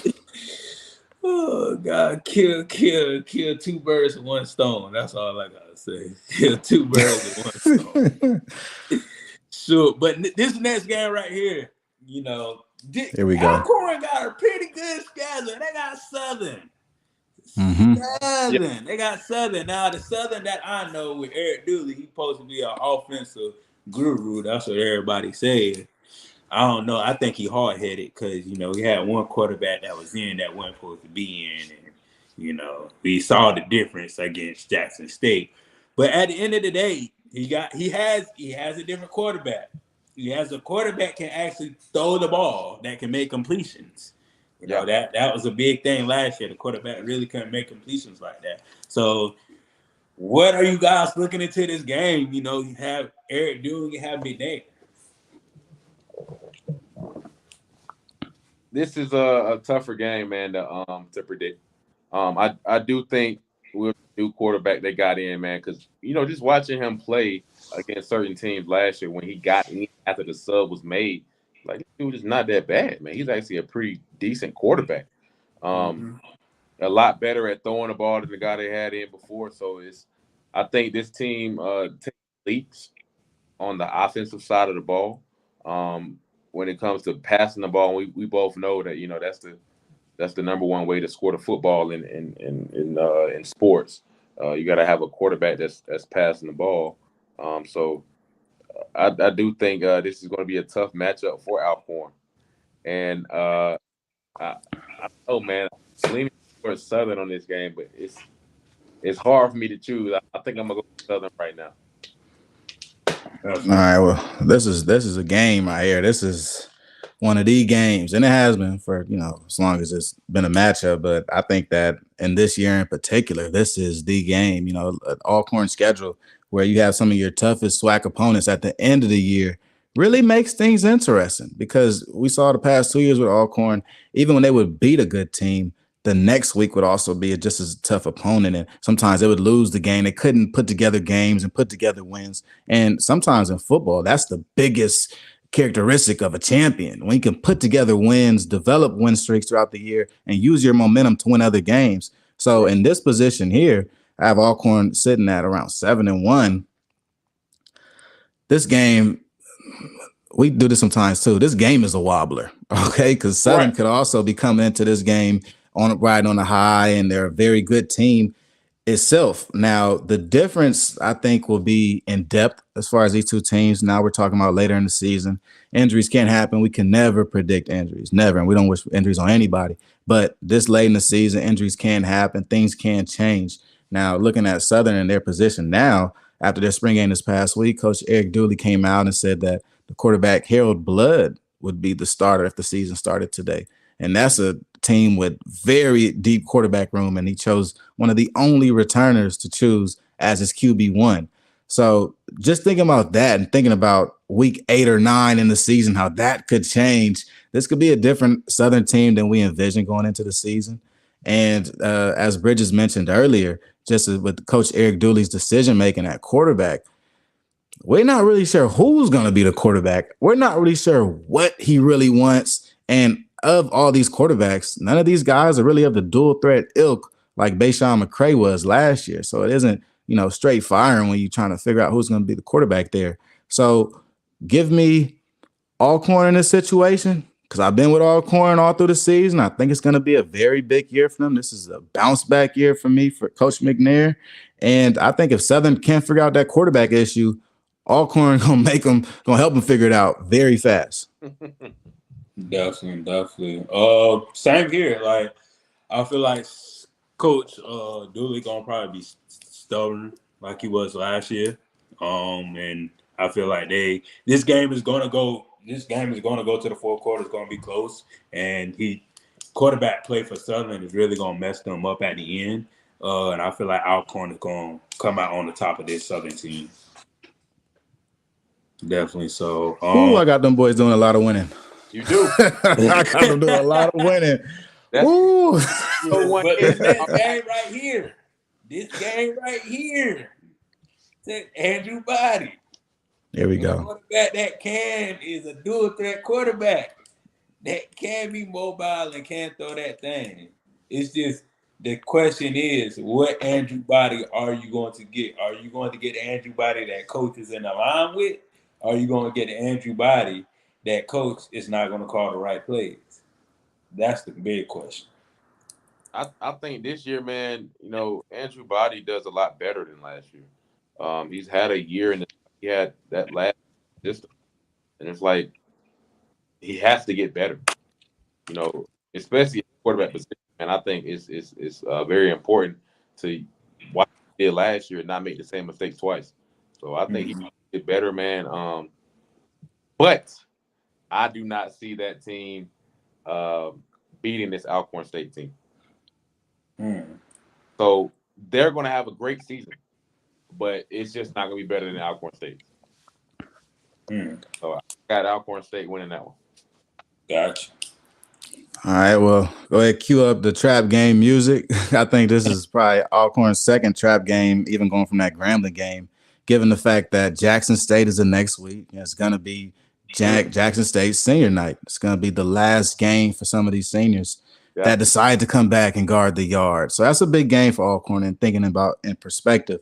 But as you said, Jerry, I think Texas Southern could actually be a much improved team. And even if they aren't not a very much improved team, I would take the Andrew Body plus 8 games throughout this season up until this point in his development after 8 games against this Alcorn State team. I would take Texas Southern in the trap game at home against Houston, the second to last game of the season against Alcorn State. I think this may not even hurt Alcorn State chances of winning the SWAC championship or going to the Celebration Bowl. It could be just only a minor chink in their armor, but I do see an Andrew Body-led team late in the season in Houston with the crowd on their backs, winning possibly an overtime or late game against Alcorn State. Now, I'm not that lofty on Texas Southern throughout this season, but I do believe that Andrew Body's development will increase during this year, and we'll see the best Andrew Body will get in collegiate form this year. Yep. Definitely. I got Texas Southern. I just feel like this year they're gonna do way better than what they did last year. I mean, you got a quarterback that's coming back, and you should have everything prepared for him every game. I don't know. I just feel like this Texas Southern team can beat the Alcorn team down the stretch. They could, just because of the quarterback play alone. You know, you have somebody that's athletic like that can throw the ball, that can make completions, and that can run the ball. So I just feel like he's going to carry the team on his back, especially in Houston. I got Texas Southern, man. And this last game right here, Jackson State at Jackson senior night could be, SWAC championship. Could be a preview of the SWAC champ. Could be. I'm gonna let you guys go first, man. I don't know about this game, man. Honestly, man, I have a different opinion about Jackson State. A lot of people, well, I don't know. It's not that different. I don't think they're gonna be that bad. I don't think they're gonna be that bad. They lost a lot of people, man, but they've also gained a lot of people too. A lot of people are saying, well, lost Dion, they lost, and we just had a guy saying he was transferring last week on the show, Wilkerson. But they recruit very well. And a lot of these pieces that they lost, they will be gaining back, if not better players, in their recruiting. So I do think this Jackson State team will be the team to beat this year. Also, I mean, they're not going to be as strong as last year, of course, but I do think they're still going to be on the downfall, but still having a great season. So I do see Jackson State beating this Alcorn State team. Well, yeah, there's plenty of questions on Jackson State. Not really sure if I want to get too deep into him. But I do think Jackson State will win this game against Alcorn. I think at the end of the season, this is a very emotional game for Jackson State. And unfortunately, I don't think Jackson State will be playing to go to the SWAC championship. I think these players at this point in the season will understand this is their last collegiate football game until the All-Star games come around, and they're going to take it as such. I think this Alcorn State team will be completely in the driver's seat in the SWAC, heading into the SWAC championship against, might I say it, Florida A&M. And at this point in the season, as much as this loss in the Soul Bowl may hurt them, it doesn't hurt them in the standings, and it won't hurt them on their championship run or in their journey to the Celebration Bowl. 2 wins, 2 losses late in the season, and the only conference losses I have them getting late in the season necessarily won't hurt Alcorn so much to the point where I think this team will still be looked at as a winning team, could go into a SWAC championship, run the table, go to Celebration Bowl. But I do see this Jackson State game being a very difficult game for Alcorn so late in the season. The middle part of this Alcorn State season is really based on a lot of home games. You got 5 home games and 2 away games smashed in between a 7-game span. At the end of the season, we're traveling. You know, you go to Houston and Texas Southern, then you go to Mississippi the next week to go play Jackson State.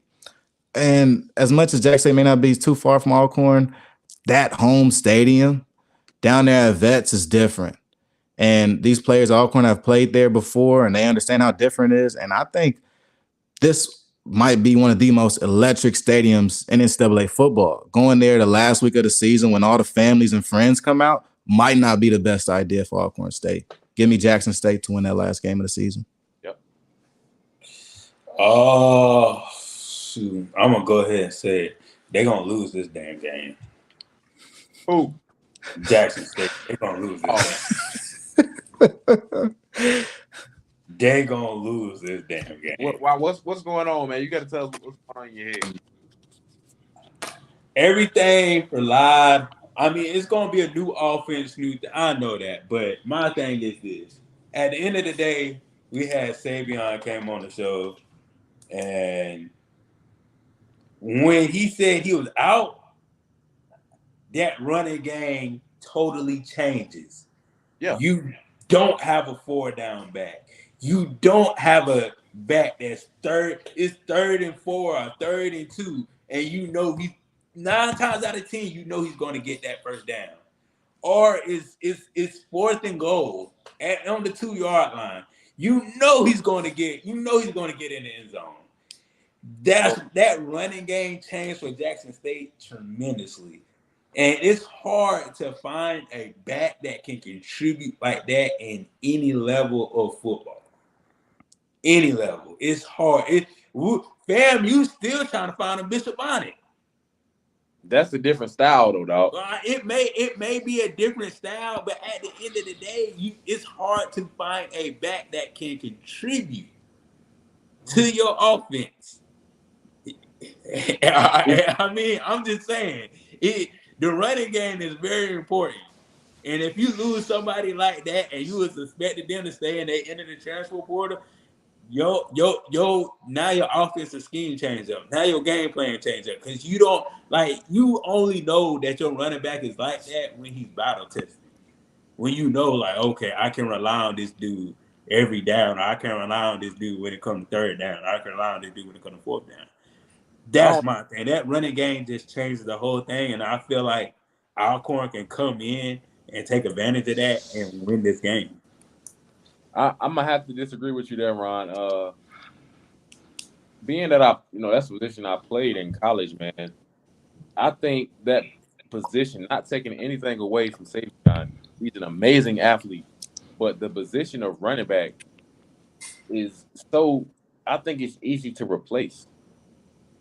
Not saying his game nor his style is easy to replace, but I think getting the point across of a successful play of following your block is easy to replace.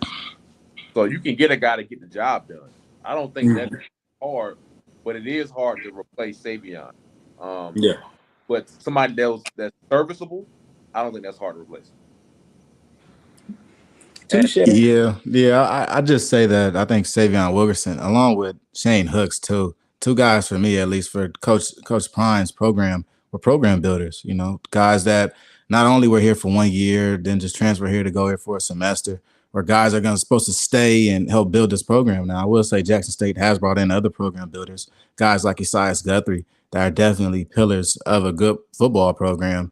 But, I will say losing a 4-down back does hurt. I don't think it hurts them so much in this Alcorn State game as it relates to them, but I think it is an indictment on the season coming up because as a new coach, I think a lot of new coaches like this, being able to lean on your veteran running back or returning running back. I think just having a stable running game and understanding that your starting running back will not only follow his rush lanes, He understands his plays. He can catch the ball. He is looked at as one of the best running backs in the SWAC. Losing something like that, I mean, as replaceable as a running back is, Sivion Wilkerson's contribution to Jackson State is almost irreplaceable, I will say.